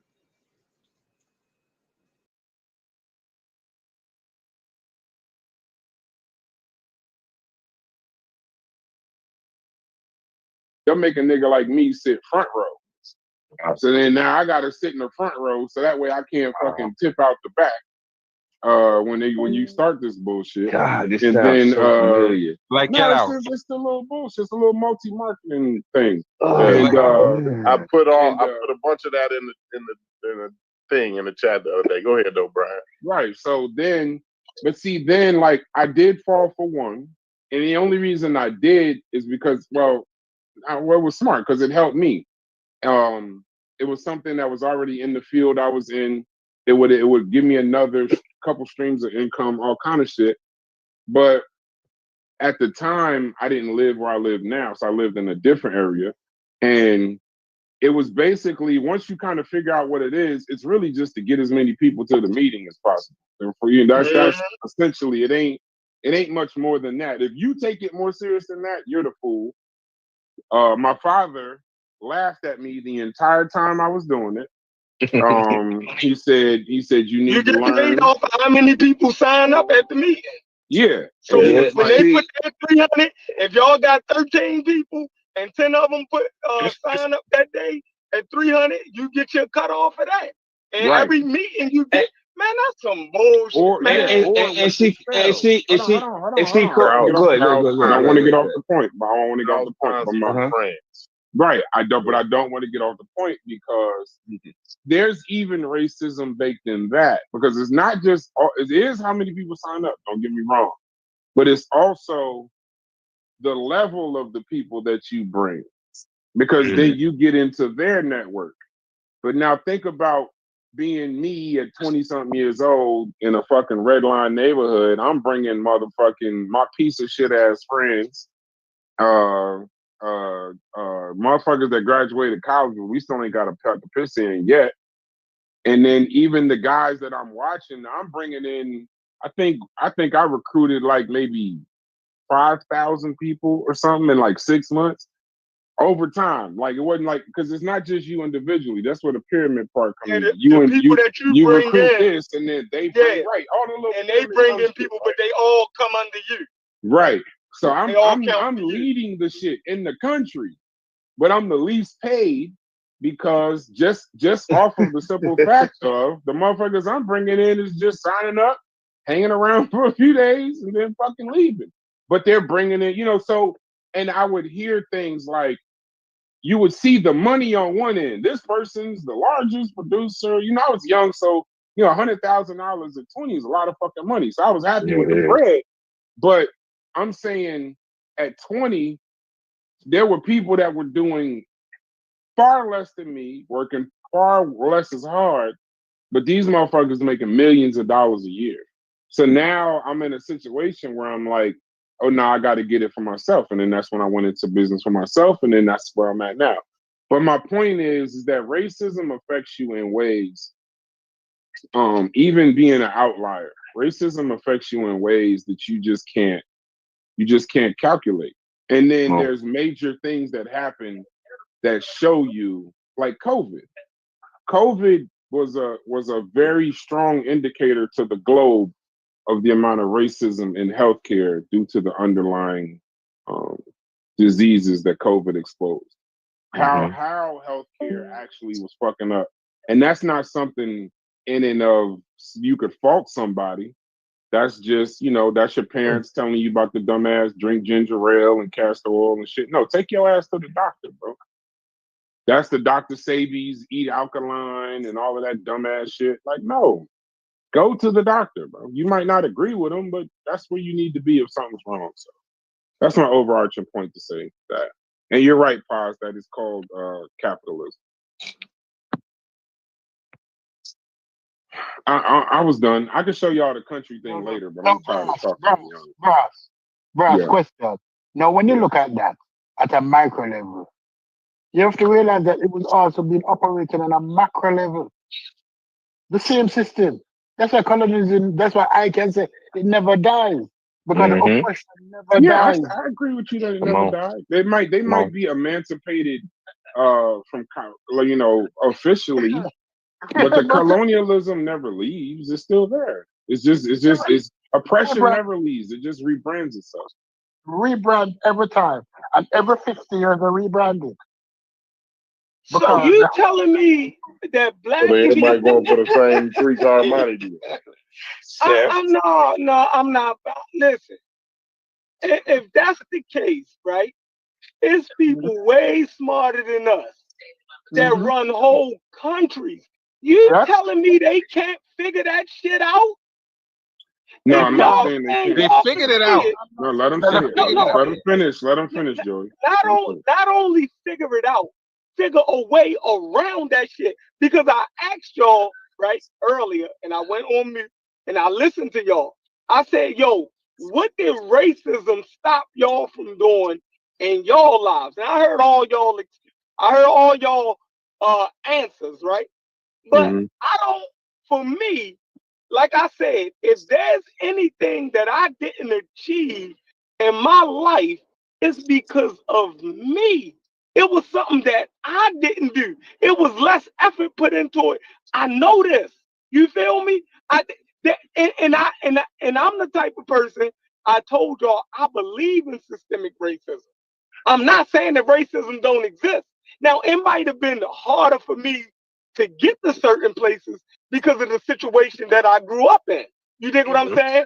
And because I'm black. All of those will be things that we got to fight against. It's like fighting against the current, but it's not insurmountable. You dig what I'm saying?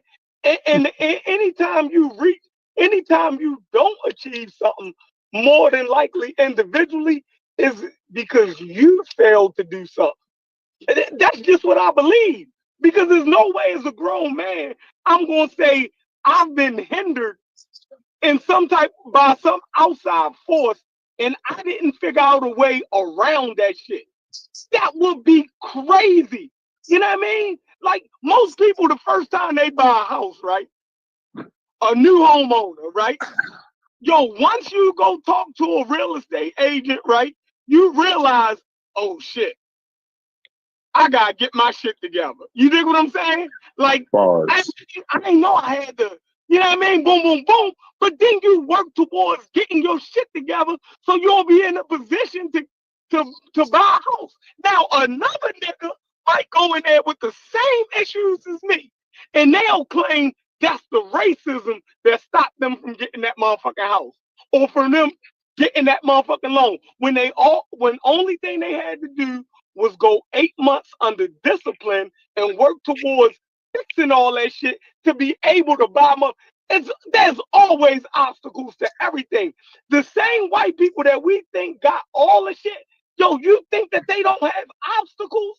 You feel me? Brass always talk about college. Yo, how do you get through college? You overcome the obstacles. It could be a nigga, it could be 20 niggas that drop out. And they gonna claim it was racism why they couldn't finish and it was this and that. Well, what about all the niggas who do finish? Why racism didn't stop them from? I just don't. And for all these African countries, it was colonialism, secret colonialism that stopped y'all from industrializing. And man, come on, man. Y'all can't do this shit to me. Not today. and But that's where I went this into is the. this is That's where I go went ahead, go into ahead. the depth. That's why I what I didn't get into, Chef. And I agree with you when we're talking about individuals. Where I disagree with y'all is when y'all talk about countries because the dynamic changes once you start talking about countries. When you're talking about global systems versus individual success. So I looked up some stats for you.